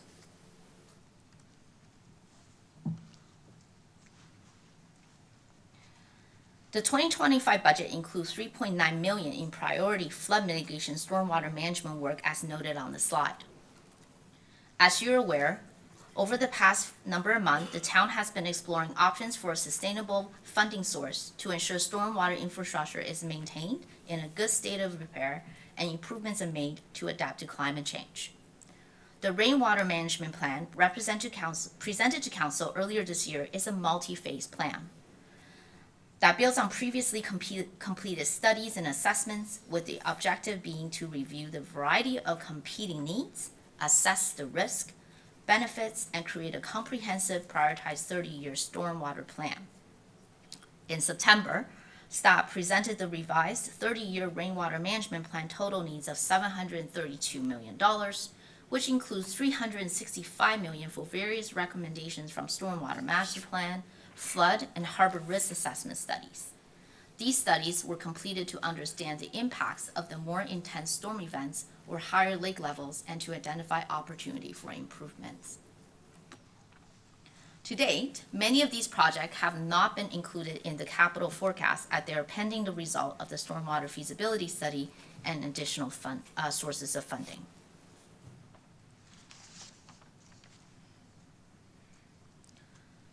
This request asks for the revenue loss should caravan service be free for all persons with disabilities. The 2025 forecasted revenue loss would amount to approximately $85,000. This noted revenue loss identified adult only as child, youth, and senior fares are already free. Last year, through the budget process, we communicated the same request would have an impact of $65,000. Just to explain the difference, as we track the 2024 adult caravan ridership, we are forecasting the ridership to increase approximately 30% when compared to 2023, representing an increase of adult caravan ridership of over 25,000.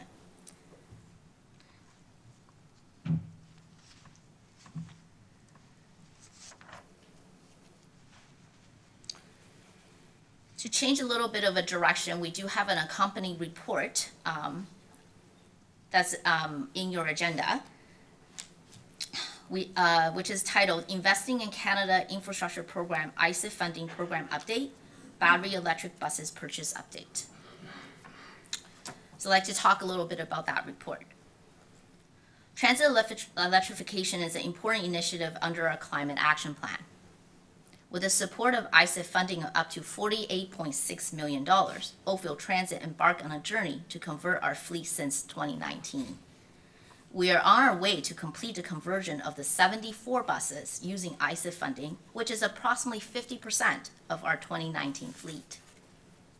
We already have in service our first 15 small e-buses this year, and we will be receiving 10 new 40-foot conventional battery electric buses by the end of this month, with another 5 buses expected by end of November. We are planning to celebrate this milestone in 2025 when the bus will be placed into service. As part of the electrification journey, we also successfully negotiated an energy infrastructure contract and will complete facility upgrade in 2026, which will accommodate future bus growth up to 2050. Upon completion of the ISIF funding, Oakville will purchase diesel buses, while continue to pursue available grant funding from different levels of government to continue our electrification journey. Oakville is well positioned to continue electrifying our transit fleet with the increased capacity of our facility and availability of electrification infrastructure.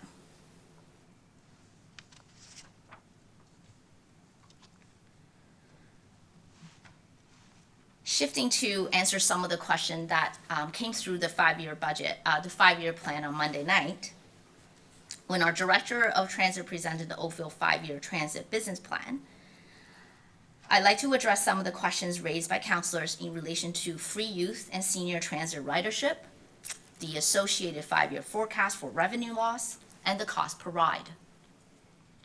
Earlier this week, at the Mayor's annual Oakville status report meeting, he celebrated the forecasted total ridership on our transit system to reach the highest at 4.7 million. This number represents all riders on the system, including transfers.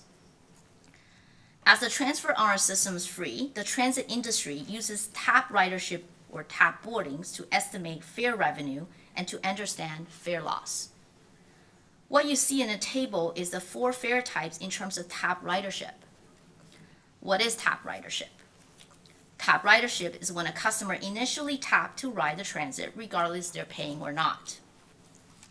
Tap ridership doesn't track transfers to other routes on the system as it is free.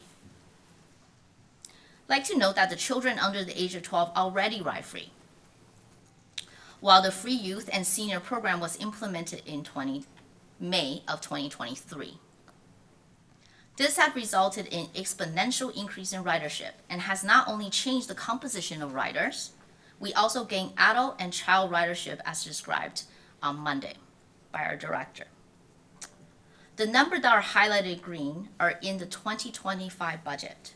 So, with the adult ridership forecasted to reach approximately 9.9 million, we have incorporated the associated forecast fare revenue just for the adult ridership of 6.9 million into the budget.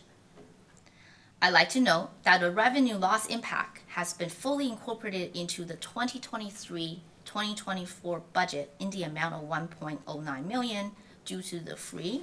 So moving forward, it is already part of our base budget. What this means is the revenue budget for transit has already been adjusted to account for adult ridership only. These future revenue losses are not reflected in the overall budget moving forward. With that said, to answer Councillor Chisholm's question as to what the revenue loss due to free transit for youth and seniors is in the range of $34 million over the 2025 to 2029 5-year period, is estimated based on average fare pricing. It is important for us to recognize, though, the ridership number used to forecast the revenue loss are based on the free rides. If we start to charge for these free rides, the ridership number is expected to be less, which in turn reduces the revenue loss estimates.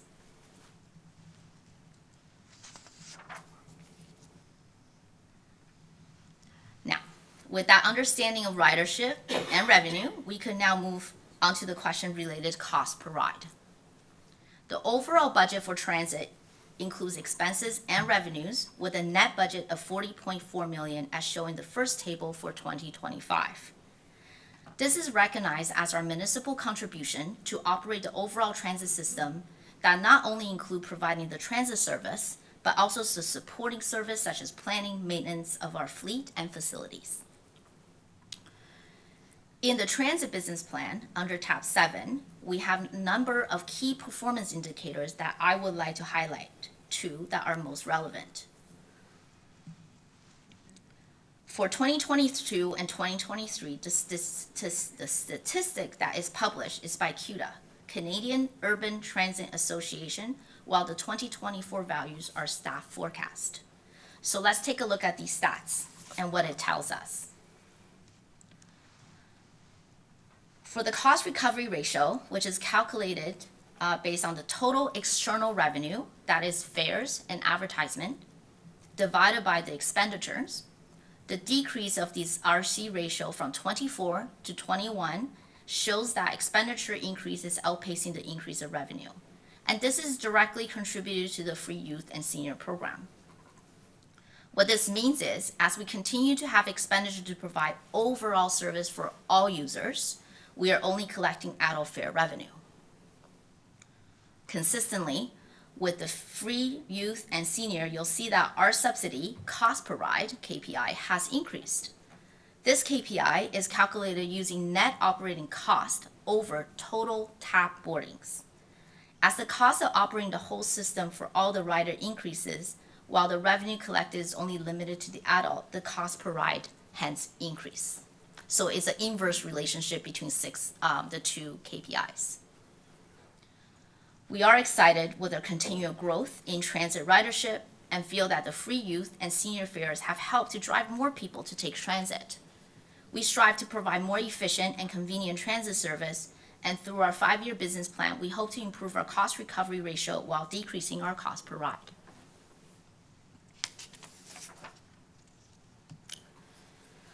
During Monday's council meeting, where transit 5-year plan was received, and there were a number of questions regarding the appendices of the plan, particularly related to Appendix A on page 59, and what the base, medium, and high service frequency scenarios means from municipal contribution perspective, as well as the associated financial impact. There are a lot of numbers to go through and explain, so I would not do that justice here through a couple of slides. So staff will be providing a very detailed memo for you, along with the other June budget requests coming through the memo method. This will also provide you with some time to review the material, the numbers as well, prior to the November one-on-one staff meetings where you can ask additional questions to our staff and have a deep dive into the numbers related to the 5-year plan. I do, though, like to take the opportunity to clarify that the fare strategies shown in the 5-year plan are prepared by the consultant for staff's consideration. Staff will review the various items suggested in the future. However, the free transit for youth and senior will remain, and staff is not planning to review this item per the consultant's report, as we see that there has been exponential growth of our ridership due to this free program, and we think it's a benefit for the overall system. There was one question regarding how the 5-year family of service route map and base case scenario will be implemented. Although the consultant's report suggested 2 different options for implementation, staff will be using the 5-year business plan as a guide and conduct Oakville Transit annual service planning process to determine sequence of implementation. Staff will analyze the performance of all routes, obtain customer input, and identify where to prioritize service changes. The review will consider route connectivity to ensure seamless transition and transfers, and it will also be accompanied by a communication plan to inform the public on the changes.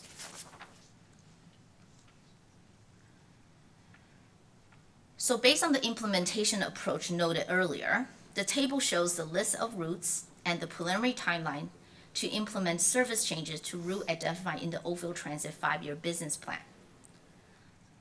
As mentioned again earlier, through the annual service planning process, the table may be adjusted, and it will be pending future budget approval. I'll just quickly indicate what the changes are. Route 1 is going from 60 minutes to 30-minute rush hour frequency. Route 5 is from 30 minutes to 20-minute midday frequency. Route 11 is from 60 minutes to 30 minutes rush hour frequency. And Route 120 is increased service for both midday and evenings, while for on-demand service, additional expansion area will be based on the fall 2024 service review. I'd like to indicate that I have provided additional information at the end of the presentation for your reference, which I will not be speaking to. the ASE program, the neighborhood traffic safety program, summary of all the AT projects for 2025, road resurfacing analysis to meet our service levels, and streetscape projects. This concludes my presentation. I'm happy to answer any questions. Thank you very much. And you've generated a few, starting with Councillor Elgar. Thank you very much for the detailed presentation. Through you, Chair. Just first, can we go to slide 22 just for a moment, please, before I get into the real questions? But something that jumped out was, and it had to do with Town Hall itself. It was late to the road where I thought was going to go through where Town Hall, where we're sitting right now. And that still is on schedule for 2031? So through you, Chair Grant, the chart of the north-south road has 3 different colors to it. So I'm going to start from the Town Hall segment on the very top, which is in a dark brown. That, based on the preliminary timelines for done by our consultant, is the one that's going through Town Hall is looking at 2051. Oh, 2051. Yeah, and then the middle segment, which is really the key one that connects, that would bypass Trafalgar, is 2031 in the light yellow. And then the gray gray separation below on the green is 2041. I know the font's very small, my apologies for that. So what we're looking at is, this is the preliminary timeline for North-South Road. We do see the North-South Road as an integral link to ease the congestion on Trafalgar. So we, in our finalization of our transportation master plan, as well as the Midtown Transportation Plan, we will be taking a look at and refining these timelines. So was it always 2051 when Town Hall was going to be gone? I seem to remember it was a number was quite different not that long ago. You're completely correct. Just last year, we have introduced discussions about the Town Hall relocation through the budget process. And at that time, when we looked at that road, we looked at it as one link, all on the same timeline. That's prior to us doing any transportation modeling. So then, just as you said, not long ago, we're looking at this entire link as a critical link to ease the congestion on Trafalgar. So we have initiated in parallel some of the Town Hall work, just so in preparation for the road coming through. But because these are the preliminary timelines, we will be taking some time to look at it holistically, because it does have impact not just for Midtown, but it really is a big connection for townwide. So did we get that memo as councillors, or is this new information? When I looked at this, I thought, wait a minute, what's happened here? So this particular information was presented to the Midtown Committee of the Whole in June 2024. Huh, I must have missed that. That was in the chart in the transportation memo. Okay, I appreciate that. That's quite interesting. That could save us a lot of money in the near future for Town Hall anyway. So through Councillor Grant, it is, though, I would note, as Commissioner Fu had indicated, we are still doing some analysis through the implementation plan to confirm those timeframes. 2051 is what, in essence, the modeling is telling us, but there are other factors we need to consider as we move through the implementation. So this is relatively new information to staff as well. And so as a result of that, funds you had given us, I think, last year to look at the Town Hall relocation, we'll be closing out that project and returning it to the capital program, because we will not start the Town Hall implementation until later. That time frame needs to be confirmed when we finish the Midtown implementation program, so we have a clear understanding of when we expect that piece of the road to be needed. I appreciate that. That's an important slide. It's news to me. I thank you. Now this gets, you have a very complicated commission, I must say, and it's one where I as a councillor get the most complaints, depending on the time of year, whether it's leaf pickup, snow removal, or winter maintenance, as you call it, or transit. One of the biggest ones I continue to receive is related to transit.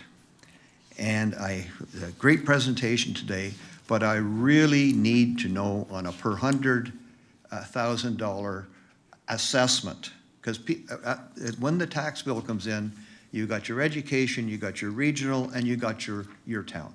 And the town, it's critical to break it down, of not the increase to talk about. They want to know the number. What am I paying for the transit? I'm not saying it's wrong. I just want to be honest with the people, because you wouldn't believe it. People are saying, if they drive around during the day, they say the buses are empty. Why don't you just forget about it and give the money to Uber? Let Uber do it. They'll do a better job for time of day and you know, the 10-minute service or the 5 or the 30, the 20. It's a tough one, and it is a lot of money. And I know you asked for public input, and the people that come out, like everyone, and the young people, and I understand, they want 10-minute service. Well, then I think we should put that in. Here's what the impact would be on a per $100,000 of assessment going forward. I just think the residents, if I would even think it might be a good idea to paint on the side of the buses, put heads on every window, you know, whenever the bus goes by, it looks full, honestly. Not sure what the cost would be. I'll design the wrap. Yeah, a wrap. That's a wrap on all the buses. But it's a huge cost. I don't see it going away. It's great that ridership is improving, but it's the old game. Once people have a car, it's hard to get them on the bus. And I think we got to realize that. And if you go to North Oakville, the buses aren't there because the population's not there, so they still need a car. Like, you got a tough job. Winter operations, of course, everybody wants the quick snow removal, so I think you're doing a good job there. You're the best you can do. Road maintenance, I think Oakville's road maintenance is probably number one across the whole GTA of keeping it in so you're not in potholes. So anyhow, I look forward to the information on a per $100,000 of assessment on the big items. So thank you for what you're doing, and good luck, because it's a tough job you've got. Thanks. Thank you. Thank you. Our next speaker is Councillor Luschina. Through you, Mr. Chair. Thank you, Commissioner, for your presentation. You noted that we've had 27 kilometers of new active transportation this year, and I'm also looking at the projects coming up for 25. There's been in the news, I'm sure everybody's heard it, about the Ontario government presenting new legislation that would ask municipalities to basically demonstrate any proposed new bike lanes that whether they have a negative impact on vehicle traffic. I'm assuming that's going to be looked at very clearly. I note that we have several bridges that are going to be rehabilitated and that kind of thing, which is not directly municipal because other levels of government are there as well. So is this something that you are looking at, and perhaps maybe even reviewing some of the previous bike lanes that are not well used or could be much safer on a street that is not as busy, for example? Through you, Chair Grant. So the new legislation is an interesting one, which you have heard a lot on the news in the last couple of days. Essentially, the legislation indicated that they don't want to put bike lane in place of car traveling lane. So, for example, you may have a 4-lane road, but because you have no more room in the right-of-way, you take away, I'll say, the 2 curb lanes and make that a bike lane, and you down to 2-lane road. So that's the fundamental part of the legislation. We, fortunately enough here in Oakville, we have sufficient right-of-way that was planned long ago that to provide us sufficient right-of-way space to provide the room for the cars. And we don't have any incidents and in any of these capital plans and future capital plans that we're taking a lane away to make bike lanes. So we already have done that review, so that's the first thing I'd like to address. However, the second question that you asked is very prevalent as well. Evaluating where bike lanes should go, where protected bike lanes should go, where the bike should go. That's all part of actually our transportation master plan. Our transportation master plan, when it come back to you, will have a overview of where active transportation is better to be suited for which kind of road. So certain roads is good for a connectivity overall, the overall network versus more of a meandering and utilizing our natural trails. So all of that trail slash bike on the road system, the AT network, is coming back through the transportation master plan, and we will evaluate where they're best suited. Thank you, Karen. Perfect. Councillor McNeese. Thank you through you, Chair Grant, and thanks to the Commissioner for, I agree, very detailed, thorough presentation, and certainly a complex commission. Two quick questions. One around parking planning, so the planning for future parking. So I understand that there may be a bit of a realignment regarding sort of the planning side of parking, and I believe it's coming over to your commission. Is that sort of just a straight realignment, or do we expect increase or decrease, or?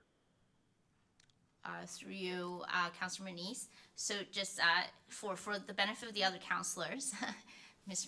Councilor Manise, you have some insider information.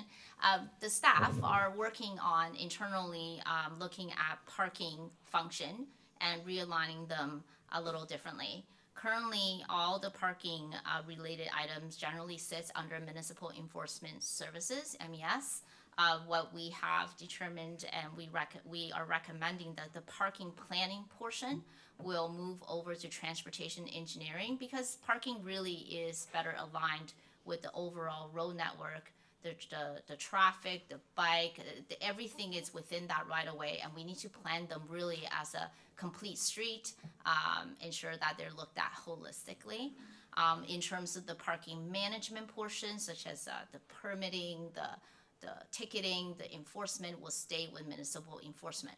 So to answer your question, whether this realignment will require any additional resources, at this time we're only looking at the functional realignment and have to look at the impacts. But as of for the 2025 budget, there has been no impact indicated and incorporated into it at this time. Okay, and this alignment is coming in 2025 or early 2025, or? The internal staff functional realignment should be implemented sometimes in 2025. But mind you, all the studies, all the work that we're doing is very closely coordinated. MES planning as well as T&E are meeting on a regular basis on the parking file and all the related parking files. So we're well coordinated. So there's no each of the initiative will be moving forward. There wouldn't be stopping just because we're doing the internal realignment from a staffing perspective. Okay, thank you. And one other one just on transit.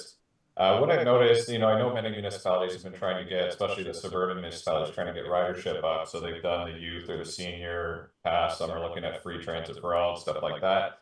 What I've noticed though on youth is it's sort of been, and I believe Burlington did this, outside of school hours. So not wanting to sort of compete with the school bus service, or not really intending. I understand there's a big demand for the lunchtime bus, and I think maybe that's where some of the rowdiness comes from.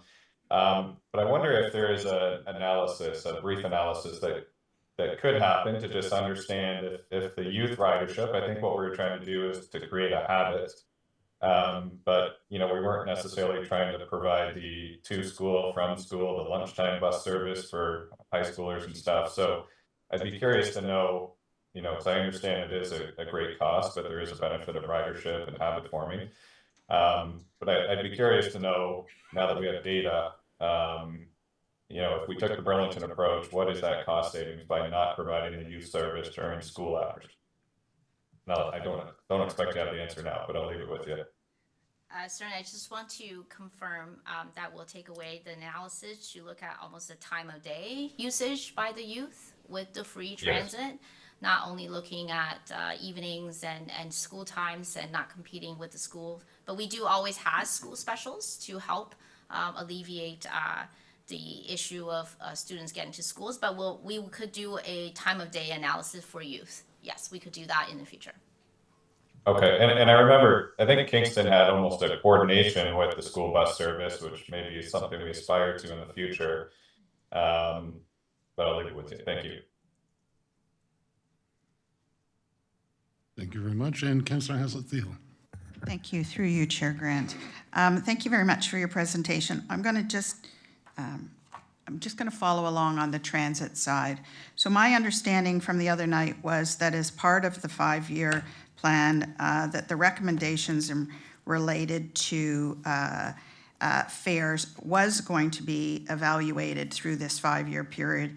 In fact, I think the words were, staff will further review the applicability of the fare and non-fare revenue strategies proposed by the consultant and bring forward opportunities to council as required. So while I don't expect that we're making a decision on this budget related to how we continue to support increased ridership and maintain a revenue base that creates a sustainable transit system, I just want to be clear, what I understood we passed was that you will be bringing forward an evaluation of those possible adjustments or changes that we have to be involved in making a decision on.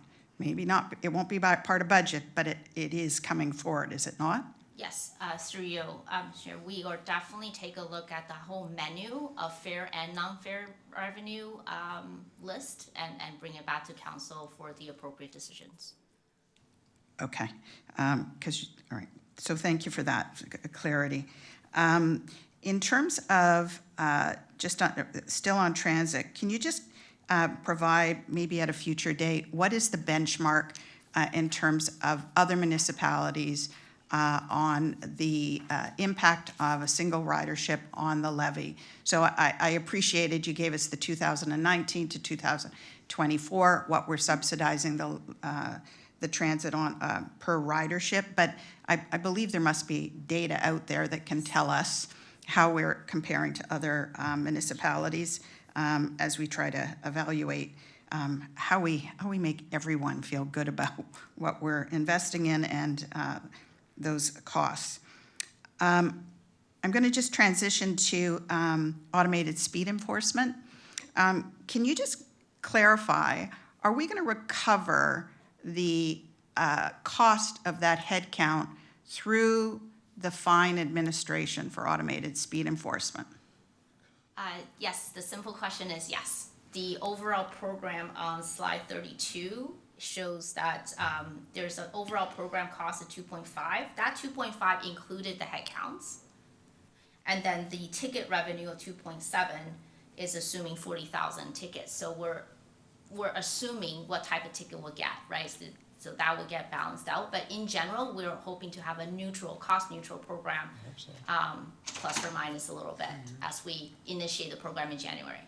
Okay, so while we have a headcount growth, it's really not a expense growth because we're going to recover that through the fines. Have I got that in simple terms? It's not a tax levy impact. It's through the rates, the fines, yes. Okay, thanks very much for that.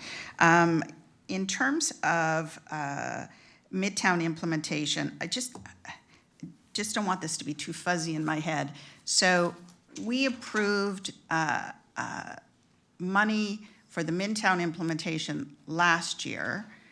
In which bucket is it in terms of the dollars to have Jacobs do the work that needs to be done on the implementation?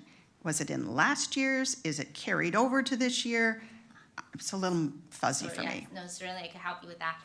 So we came to council with a report requesting for the money outside of the budget cycle. So that's one. So that's why it's a bit fuzzy in terms of the budget documentation. So you're completely correct. And through that time, we have also increased Jacobs and also the bucket of that account number. Instead of using Jacob, not every single dollar is going to Jacobs. So for that account number is sitting under Commission Development Commission. Now I'm pretty sure it's under the planning piece. It's a capital budget under Gabe Charles, Director of Planning's capital. And that line is continuing there's still money unspent because there's still much work that we have to do after the OPA approval. I hope that answers your question. It does, but the piece that your commission has around transportation, is that the 120, I think you just said? Yes, the 120. Okay. And that covers off closing off the EA, closing off, Oh, I got it. Sorry about that. So my 120, I'll call it my 120, is sitting under Transportation and Engineering's capital plan, and then under the program area of infrastructure planning. And those items are purely for the construction of those 3 infrastructure programs. okay. So the Midtown Implementation Program are mostly studies, so it sits under planning. We have to finish all those studies. And then the money for the capital improvements of those 3 infrastructure improvements are capital construction related. That sits under the Transportation Engineering Department. Does that explain your question? Sorry. No, thank you. I just wanted to, I knew I was missing where some of that money was going. Okay. So on that chart that shows the transportation, the Midtown implementation pieces that you're going to do, there are 2 active transportation components. So one for the west that we would start to design, but not necessarily construct, right? So we're going to start that process. I'm a bit on the north-south. That 2031 number to start the north-south carry over the QEW means that should a bus decide to use that route, they would have to turn at Leland, get over to Iroquois, and then to cross over. Is that what is being anticipated on the plan? Can we bring back the slide just so that I just want to clarify which link you're referring to, if that's okay? Yeah, no, absolutely. So I believe it's 20. There we are. Okay. Sorry, Councillor Haas here. Do you mind? Are you referring to the west AT crossing, or are you talking about the north-south road? No, so I'm talking now about the north-south road. Okay. I was originally, I just clarified that there was an ATS, the west side one. I'm seeing it, but I'm looking at, as Councillor Elgal pointed out, so we have this 2051, we're not moving out of Town Hall and we're not doing that piece. So now we're going to have potential development 2031, Iroquois Shore, and then going over the QEW. And I'm just trying to understand from a dollars perspective, we're building into the capital plan dollars to support the 2031s that you've got on here. So a north-south connection, but not up at White Oaks, but rather down at Iroquois Shore. Okay. So I'd like to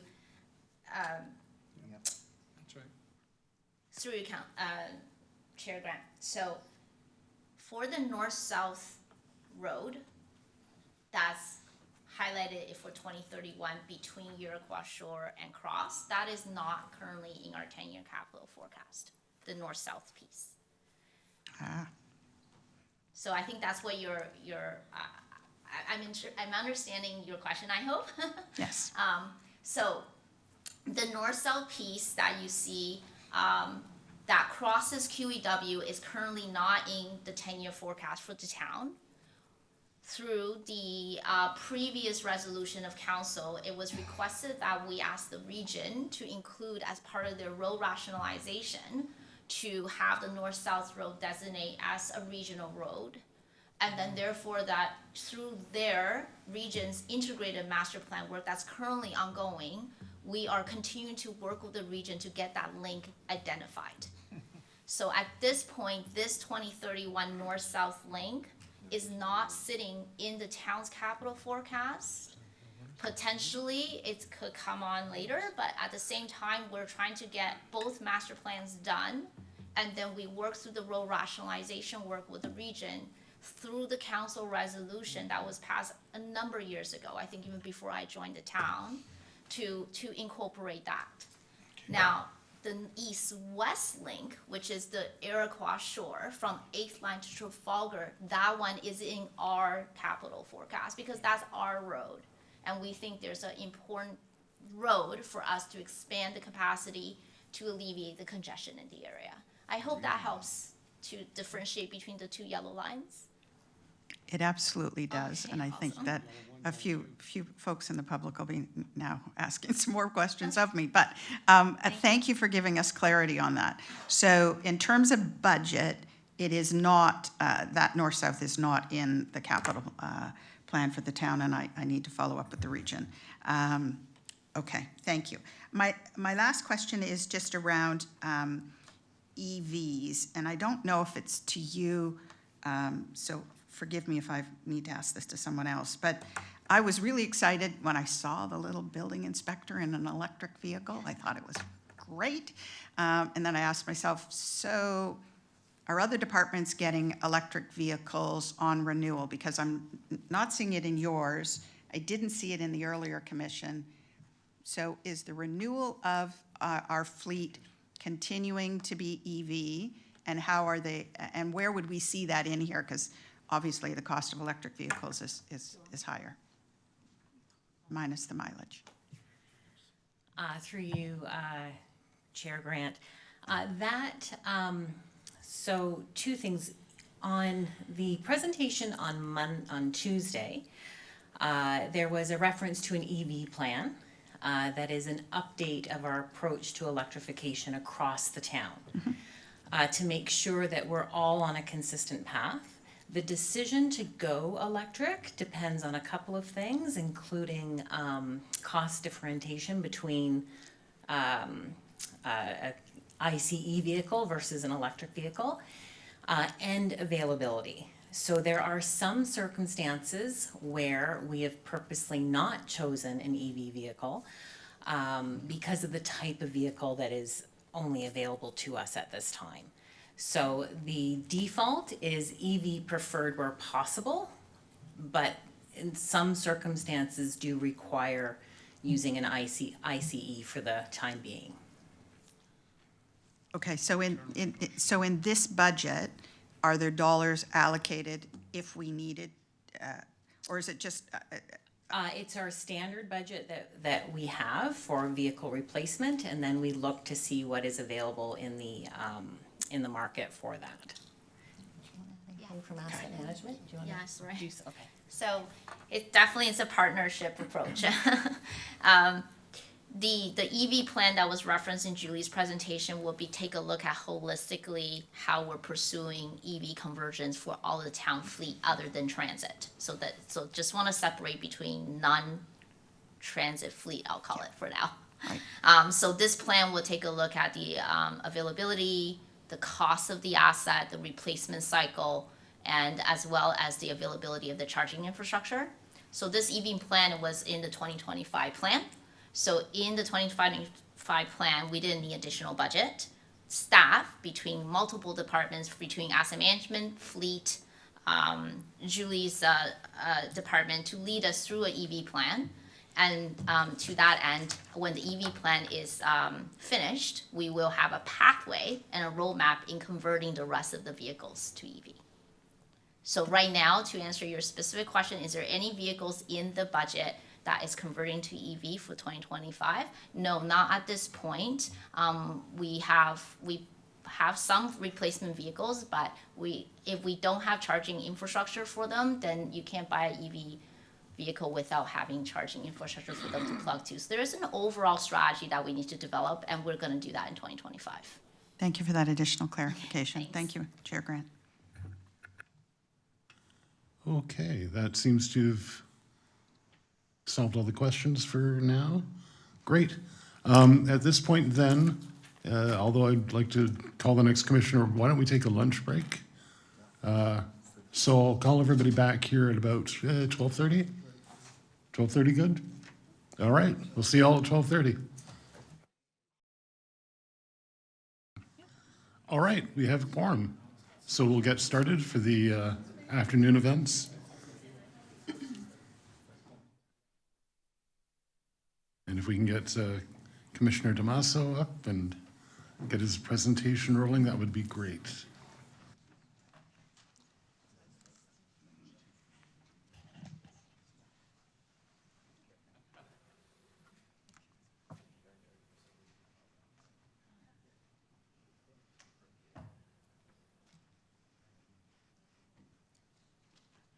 Good afternoon, Budget Chair Grant, members of Budget Committee. I'm pleased to present the 2025 Community Services Budget Presentation. My first as Commissioner of Community Services with the Town of Oakville. For your reference, you can find some of the specific details of the Community Services Department business plans under the following tabs within your budget book. So I'll give you a second to orient yourself. And we'll get into the presentation. There is a famous quote that the American poet Maya Angelou is known for, and it goes somewhat like this, that people will forget what you said, they'll forget what you did, but they will never forget how you made them feel. And that quote resonates with us in community services because at the core of the important services that we deliver is our mission to enhance community well-being for the residents of Oakville. We deliver on that mission by providing exceptional services through the 5 departments that comprise our commission: facilities, fire and emergency services, parks and open spaces, recreation and culture, and the Oakville Public Library. Over the past year, community services played an important role in advancing the town's 4 strategic priority areas. Under growth management, we've completed phase 2 construction of the 16-mile sports complex and advanced ongoing construction of the new community center and library, which I'll talk about later in today's presentation.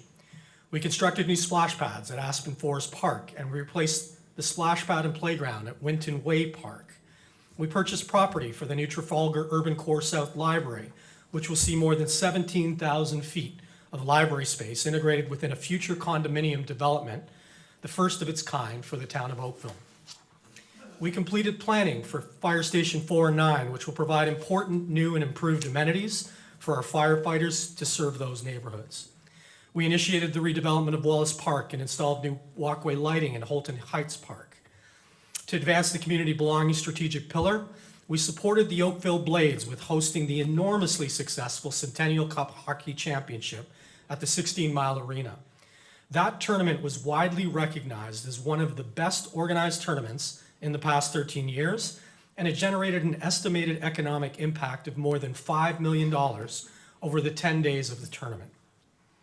We implemented the community event and community activation grant programs that supported more than 41 events and 26 community groups with additional groups pending approval. And last but certainly not least, Fire and Emergency Services ran multiple Blaze Fire Academy camps that provide an introduction to the fire service for underrepresented youth aged 15 to 18 years old. Fire also continued to enhance the diversity, equity, and inclusion initiatives across the service this past year. To advance our environmental sustainability strategic priority, we plan for the design and construction of the new central library, which will adaptively reuse the former post office site and incorporate numerous sustainable features within the final building design. We updated the town's 5-year conservation demand management plan, which you heard about this past Monday night. And as a reminder, that plan provides us with a roadmap to achieve our carbon reduction and energy efficiency goals within the town's corporate facilities. We updated the private tree protection bylaw and the urban forest strategic management plan to support the town's tree canopy and urban forest system. And the Oakville Trafalgar Community Center was recognized for achieving the LEED Gold certification for its sustainability design excellence. To advance the accountability government strategic priority, we developed the Parks, Recreation, and Library Master Plan, which you will see on November the 5th for your final approval. We developed and council approved the new Fire Master Plan, which will guide us in managing our fire service and addressing community risks that are identified within that plan. And last, but certainly not least, we initiated the event plan, which will come to you for review and approval in early 2025. I want to take a moment to also highlight some of our efficiencies and continuous improvement activities this past year. And these included automating GPS line painting for soccer fields, which reduced the time required to complete the task while improving line painting accuracy. We implemented the use of a robotic mower to service the pitch at the new 16 Miles Sports Park cricket field. And we undertook a successful lean review to automate the private tree application process. The result of that work is reduced tree applications by 10 minutes per application. It's reduced 250 hours of staff time a year for processing applications, and it's eliminating application backlogs for tree permits. I want to highlight for you just a couple of key outcomes, and you'll notice the first bullet point speaks to citizens satisfied with recreation and culture programs and services. That number of 90% comes from our participant surveys, so these are people who are actually participating in the program who are highly satisfied with the quality of the programs.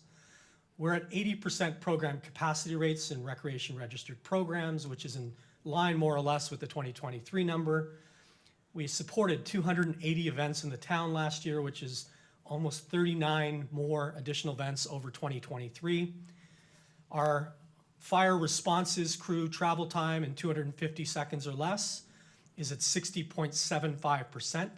That is a drop of 2.42%, but you'll see that there is an initiative within the budget to start to get at that particular issue. We planted 60,311 trees in the last year. That's not quite double, but almost double the amount of trees from 2023. And another impressive stat is that 71% of our buildings completed now meet accessibility requirements under ODA requirements, and that is a significant increase from 2023, which was 53% at that time. I want to spend a little bit of time talking about the influences on the budget. These are the factors that are driving our service needs and demands for community services. And the first one is the need to prepare for growth, which is no surprise for this council. Oakville's rising population will require new facilities, new parks, sports fields, trails, and services. And to ensure that we're meeting the need to deliver complete communities, we'll need to plan ahead, we'll need to be creative, and we'll need to be focused on adaptation and continuous improvement. The diversity of our growing community, both culturally and economically, will require us to support equity, well-being, and the emerging needs of a changing population. We'll do that by planning services and programs that support the different stages of life, by celebrating our cultural diversity, and by adapting and responding to emerging needs. Change will require us to optimize our assets and to provide spaces to thrive. And we'll do this by updating and adapting our facilities for the future, and by ensuring that our spaces remain safe and welcoming spaces for everyone in this community. We're driven by the need to foster belonging, accessibility, and inclusion for all, and we'll do that by removing barriers to participation and maintaining affordability for all of our residents. Our community wants to see us enhance outdoor opportunities and connectivity between our neighborhoods and spaces. We'll do that by planning more resilient parks that can support higher uses and a wider range of needs. And as you well know, we'll need to prioritize our plans for providing future parkland at a time when we're being challenged by changes to the planning legislation and the scarcity of land and high cost of land acquisitions. We need to remain committed to reducing our environmental impact, and we'll do that by continuing to make changes that reduce our climate and energy footprint and adapt our spaces to be increasingly resilient to the impacts of severe weather patterns. The continuing advancement of progressive tools and new technologies will provide us with the opportunity to expand efficiencies and improve the qualities and ways that we deliver services.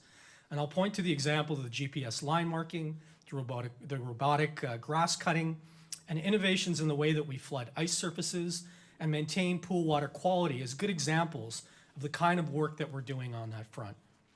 And last but certainly not least, we'll need to ensure public safety by optimizing safety education, standards for enforcement, and fire suppression response times in order to meet the requirements set out by legislation in our recently approved Fire Master Plan. The previous slides speak to the influences and community needs that drive our priority actions in 2025. And for community services, these actions include the opening of the community center and library at the 16 Mile Sports Complex. This newest community jewel will include 65,000 square feet of community center, aquatic facilities, a fitness center, an indoor walking track, a double-sized gymnasium, and multi-use spaces for a wide array of programming for our residents. The library will feature 17,500 square feet of study, multi-use, collaborative, and creative spaces for the public. We'll undertake public consultation on the new Trafalgar Urban Core North Branch Library programming. We will advance the downtown cultural hub in 2025, and I'd like to take a moment to provide a bit more information on some of the significant activity that will take place on this important project over the next year. 2025 will see continued work and the completion of the architectural design for the new central library facility that'll be located at the post office site. That work is expected to be completed by the summer of 2025. In addition to that work, we'll be undertaking a refresh of the previously completed feasibility study for the Oakville Center for the Performing Arts in order to validate some of the previous assumptions that were made in that study prior to the pandemic. We want to make sure they're still relevant and valid today. And in addition, we'll also be updating the building condition assessment related to the theater to determine if there are priority maintenance works that will need to be considered on an interim basis. At the November council meeting this year, staff will also be bringing forward a report for your consideration regarding the potential partnership opportunities to provide a future home to the Oakville Galleries as part of a redevelopment of the former fire station site in downtown Oakville. Should that proposal be approved by council, work would commence as early as late this year, led by the Oakville Municipal Development Corporation to seek development partnership proposals for that site. And as we move from 25 to 26, we'll see significant advancement of construction plans for the new central library site, as well as a groundbreaking ceremony by the spring of that year. Other key actions you'll see in 25 are that the Oakville Public Library will advance its partnership with Indigenous Knowledge Guide and new multi-sensory services and spaces at OPL branches. We'll initiate a number of short-term objectives that are identified within the Parks, Recreation, and Library master plans, and we'll begin implementation of the Fire Master Plan. And in 2025, we will complete the special event plan and initiate development of a new culture plan to guide our efforts on those two important portfolios. With respect to advancing environment initiatives, we will update our sustainable design standards. We'll report back to council on the iTree study. We'll increase recreation fee assistance subsidies to ensure greater access to our services for economically disadvantaged residents. We'll complete a cemeteries business plan to provide us with guidance regarding our cemetery portfolio. And we'll be launching a Bronte waterfront strategy to provide us with a vision and tangible actions to animate and fully realize the potential of the Bronte waterfront. And I'll speak about that more later in this presentation. We'll continue our life cycle replacement of ice resurfacers to electric models. And last but certainly not least, we will launch a service review of our recreation and culture services to provide us with guidance on the core services that are part of that program and what the service levels should appropriately be. Turn our attention now to the budget proposal that's before you today. The Community Services gross operating budget is $165.74 million with a net operating budget after revenues of $117.07 million. This accounts for nearly 42% of the town's net operating expenses. Slide 14 illustrates the total tax levy contribution for each of the commission's service areas, including both the 2024 contribution and the proposed 2025 contribution to these services. You'll see from the slide, fire and emergency services make up the largest proportion of the commission's 5 service areas, followed by parks and open spaces, recreation and culture, libraries, and then facilities. Slide 15 illustrates both the net operating and capital investment by strategic priority. The majority of allocation for net operating advances community belonging, while the capital budget allocations primarily advance environmental sustainability. And as you would expect, that's a result of investments in parks and green spaces and facility sustainability projects. To deliver on the priorities identified within the Community Services Business Plan, the following operating increases have been identified, and I'll spend a little time talking about those. For parks and open space, a total of 7.4 new FTE are required. Now, the bulk of those positions are to support the operation and maintenance of the new 16-mile sports fields and to add an additional Parks Patrol position that will enable parks to meet the growth demand for support in our parks, while also providing 7-day-a-week coverage for residents who require it. In facility services, a total of 8 new FTE have been identified. The majority of those positions are to support the opening of the new 16-mile community center and library, and to provide additional capital construction project management capacity to advance the significant volume of capital construction, repair, and rehabilitation projects that are required by the town. In recreation and culture, a total of 11.4 FTEs have been identified. These positions are required to operate the new 16-mile community center that's scheduled to open in 2025. Within fire and emergency services, a total of 8 new firefighters are required as part of a multi-year phased implementation of recruits. These additional firefighters are essential in order to meet NFPA standards for initial response times and second unit response depth for fire coverage requirements.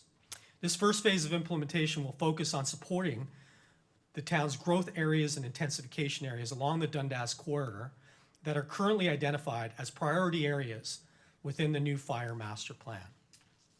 For Oakville Public Library, there are 4.2 new FTEs that have been identified to support the opening of the new 16-mile branch. We'll turn our attention now to the community services capital budget requirements for 2025. Community services total capital budget requirement is $113.96 million, which makes up 56% of the town's proposed capital budget for 2025. In terms of where those expenditures are identified by service area, the bulk of capital expenditures are allocated to parks and open spaces, followed by emergency services, then facilities and recreation and culture. Our next few slides will highlight some of the key projects that are being funded within the proposed capital budget for community services.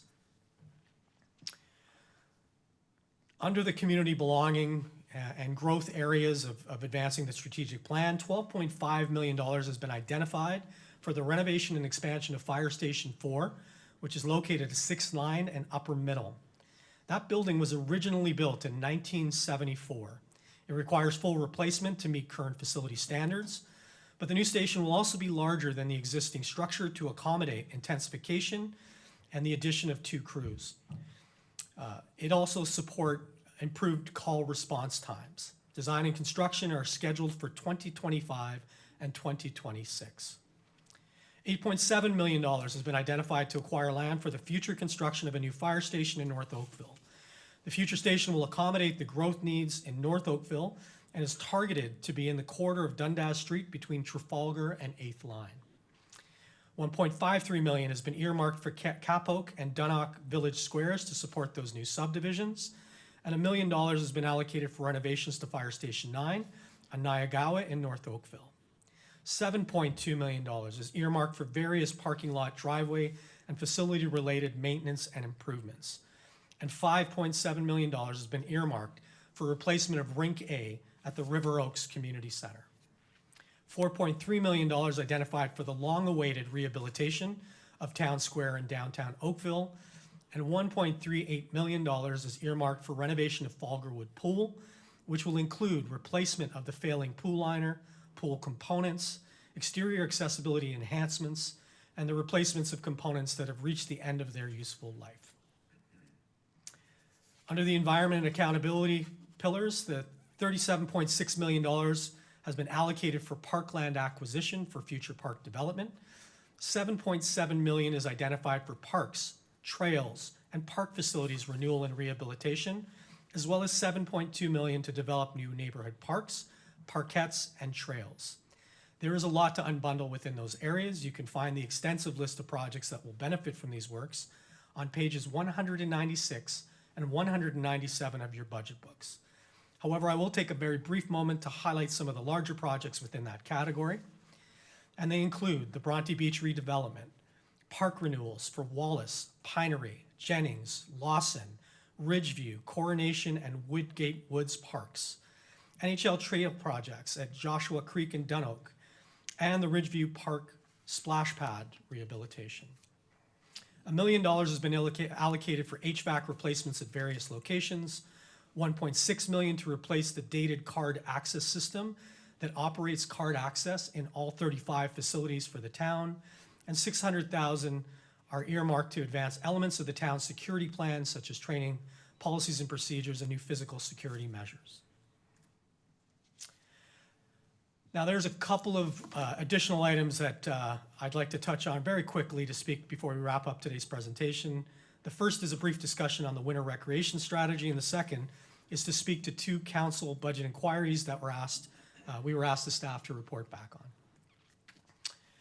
The winter recreation strategy was implemented during the pandemic to provide the community with additional outdoor recreation opportunities during the peak of the COVID restrictions that limited people from gathering indoors. That strategy allowed for enhanced maintenance and availability of parks, pathways, trails, washrooms, and other amenities such as tennis courts, natural outdoor rinks, and enhanced winter lighting. And from its inception in December of 2020, the winter recreation strategy has been enormously popular with Oakville residents. As a program, the strategy was initially envisioned as a temporary pandemic-related measure. So for that reason, it was funded on a temporary basis through the Tax Stabilization Reserve. That program is currently funded until the end of the 24-25 winter season, this season right now. However, a decision on whether to continue that program beyond the season will be required before the start of the 2025-2026 season. A report will be coming to council in April of 2025 to evaluate the ongoing benefits of continuing that program. We'll also use the additional opportunity of operating this winter to identify opportunities for refining the focus of the program, and we'll be seeking direction on whether to continue the program on a permanent basis, which would require the allocation of a permanent funding source at that time. But more on that in April of this year. The second outstanding council budget inquiry relates to the Bronte waterfront. And during that request, staff were requested to report on winter activity options for the Bronte waterfront area and to explore and report back on developing a Bronte waterfront vision and master plan in 2025. As previously mentioned, within the 2025 proposed budget for harbors, staff have requested $182,000 to support the development of a Bronte waterfront master plan, which we believe will provide solutions to support the council request. Some aspects of the anticipated scope for this study will include identifying opportunities to connect Bronte's waterfront, envisioning and costing winter uses to create a 4-season waterfront, envisioning highest and best uses for the Metro Marine building and the space immediately around it, and exploring ideas to evolve Bronte's waterfront into an arts, culture, heritage, and recreational destination for the entire community. So with that said, we've covered a lot of ground this afternoon, so I want to thank you for your time and attention, and I have no doubt that you'll have some questions for us, so both myself and our exceptional community services leadership team behind me will be happy to answer any of those questions for you. Thank you very much, and back to you, Chair Grant. Thank you. And your first question is coming from Councillor Chisholm. Thank you, Mr. Chair. It's not a question, but more of a statement, and understanding that staff are aware of this, but I want to make sure it's on record with the Oakville Public Library. There's a funding gap to operate 16 Mile Creek above and beyond the 5.5%, as you're aware. So what we're bringing forward to the, was brought forward to the OPL, and the OPL board to pass a following motion that the board recommend council provides an additional $310,400 to the 2025 budget to fully fund the operating costs of the new 16-mile branch opening. The OPL CAO Tara Wong will be delegating further in November with the details on that. So we want to make sure that is on record as part of the budget process, and details will follow. So thank you very much. Okay, sounds like we've got a heads up for that one. Councillor Haslett-Thiel. Through you, Chair Grant. Thank you for that excellent presentation, and congratulations to the Commission on some amazing achievements throughout the year. Just some questions of clarification. The community event and community activation grants, are they built into this budget proposal to continue? Thank you Chair Grant, and to Councillor Haslett-Thiel. That's a good question, and they are not currently built in the budget. And the rationale for that is that the special event strategy that's coming to you in early 2025 will in fact provide guidance on how to best support community events. And so for that reason, we've deferred a decision on including it in the budget until council has an opportunity to vet that strategy and approve any recommendations there. Can you refresh my memory? What was the total budget, the dollars for it? So I believe the event grant was $70,000 and the community activation grant is $35,000. So when you come back, if it's not covered in this, you'll be looking for it to come through tax stabilization to support a new program that will... That's correct. So through you, Chair Grant, the plan would be to interim finance through tax stabilization for 2025, but to put it forward as a 2026 budget request. And I see Director Mitchell is here. She can confirm both the numbers for those two aspects. Through you, Chair, you're correct on the numbers. The $35,000 for the community activation grant is part of our base budget. There's no additional funding for the community activation grant, and Commissioner Damaso already did the events. Two different fundings. So it's in the base budget? The $35,000 for the, I think you said community activation grant as well as the Yes. special events, two different programs. Right. The $35,000 for community activation grants is in our base budget. Okay. Well, thank you very much for those clarifications. I know several community groups were quite excited about the program and how well you orchestrated it. I have a question on program capacity. So it was one of the KPIs or stats. And what I often hear is, I was online, I hit the button, I registered, and they're full. And it's a wait list. And that's exciting in the sense that people really value our programs. So can you just explain to me program capacity number in the 80%? Like I must not be understanding what you mean in that measurement, because my sense is you're almost at 100% capacity lots of times. So through Chair Grant, great question. I'll start and maybe Julie can fill in the blanks, but what you're seeing in that 86% number is an aggregate number. So that's capacity across all of our programming. You are absolutely certain and correct in that there are certain programs within our portfolio that are higher demand and in fact are in a waiting list or an oversubscribed state. And they generally tend to be related to the limiting factor of how you can deliver those services. So think of pools and pool water. People aren't available during the day. There's only so much water that you can provide at a particular time between 5 and 8 p.m. for a particular demographic. That is going to be a challenging limiting factor because what you would normally do is try to shift some of that use to other times. So that's where we're seeing a distinction between the 86 overall and what you're hearing, I think, from residents, which is some programs are just so popular we can't get into them. The master plan does speak to some of that and to looking at how we can optimize our service offerings. Can you offer them in different areas? Is there different times that we can start to push the edges on? But that's part of what we'll look at both in the core services review, that's part of the budget in 2025, and it's part of what you'll hear about when you see the master plan presented on November 5th as well. Okay, thanks very much for that clarification.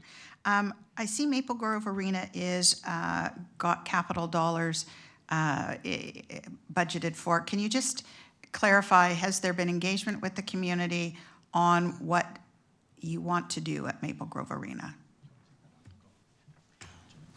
Through you, Chair Grant, that's part of our life cycle replacement program. So that funding is in for Maple Grove to replace the components for the refrigeration. Before we do that work, we would certainly engage with the community and as we finalize our master plan and endorse that strategic direction, we'll be doing some further assessment before initiating that work. And maybe we need to proceed with that work because further facilities are 10 or 15 years down the road. But that is part of our life cycle program. Okay, thanks for that clarification. In terms of the $65 million that is under parks acquisition, so I just want to make sure I know buckets of where all the money is coming from or whatever. So is there funds coming from the Parkland Reserve to support those acquisitions? Is that where it's coming from? That's correct, yes. So it is not on the tax levy? No, it's reserve funded, so it's coming through the reserve funding, which is primarily funded through the legislative ability to collect for parkland. Okay, thank you for that clarification. And then under the growth management chart you had, is there a way for, you don't have to tell me this today, but is there a way for you to confirm how much of that effort is DC funds?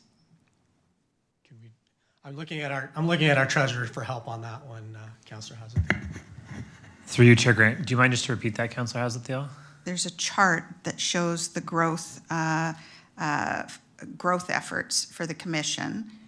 And I'm just trying to understand how much of that is covered through DC funds.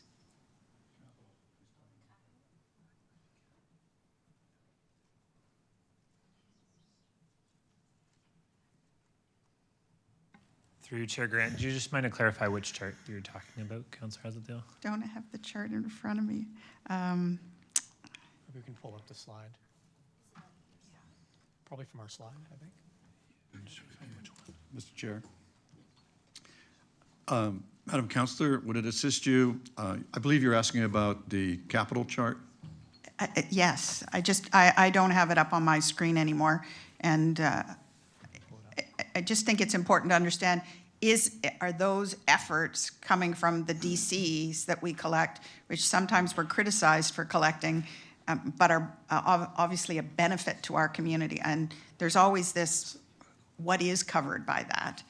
So I think the key point is the funding that comes from growth is from DCs. So development charges are designed to fund growth. I think what you've heard and have seen is recent legislative changes have created a gap between what we actually require and what we can collect. And I think that is a valid point, and we can continue to hammer that home, because as I think many of you have stated, that gap results in having to fund through tax levy on current residents as opposed to having growth pay for growth. Commissioner, thank you for clarifying that in such a clear way. That's why I want to understand what's being covered by DCs and what's being, so it's a takeaway. If somebody could just give me that, that would be. We can do that. We'll take that appreciate back and it. share that with all of council. Okay. And just for clarity on the winter recreation, which, you know, a anecdotal poll would tell me, we better be doing this because they love it. It's covered for this year, and it will be a budget request for 2026. Did I understand that correctly? That's correct. So we are covered for up until the end of this season. The new season starts in the fall of 2025. So we'll be seeking interim funding through tax rate to cover that period. But there'll also be a budget request to fully fund the program moving forward in 26, assuming council agrees with your position that this is something we need to continue doing. Thank you for that clarification, and thank you to your team for their exceptional service.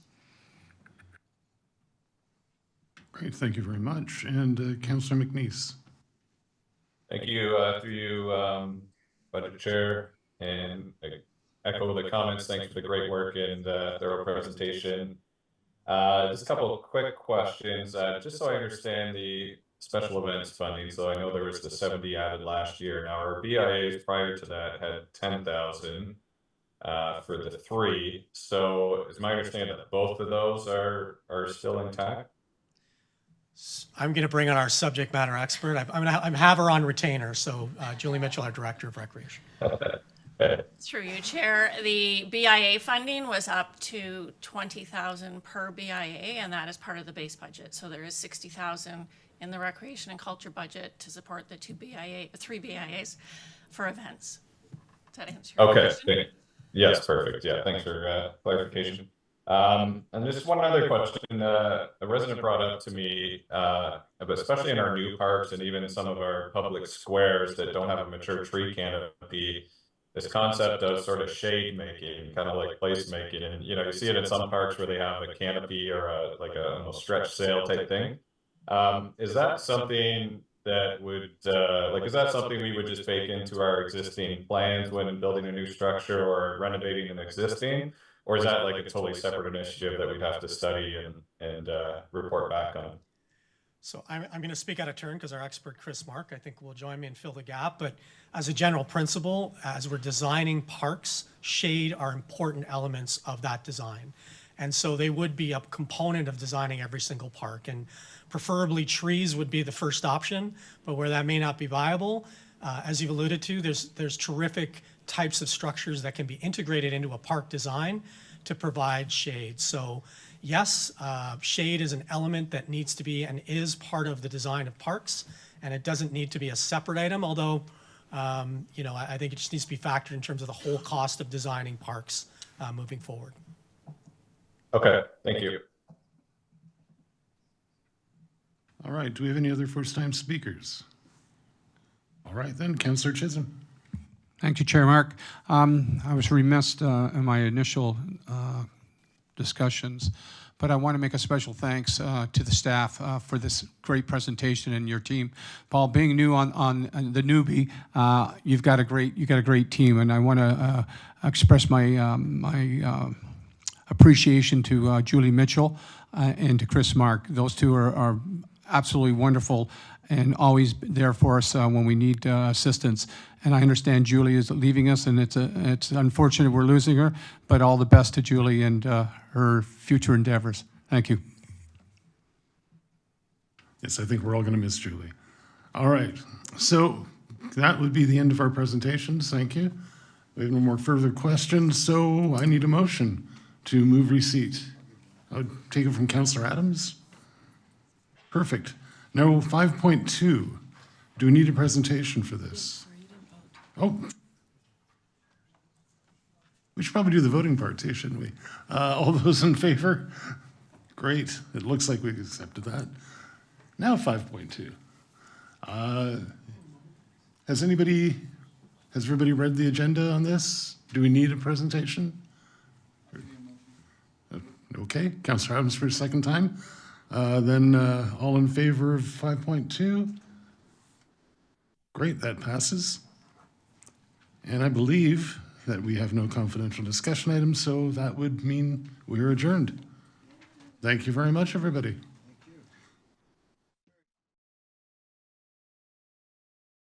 This is a great week to do a deep dive on any personal bailiwicks you may have in the budget.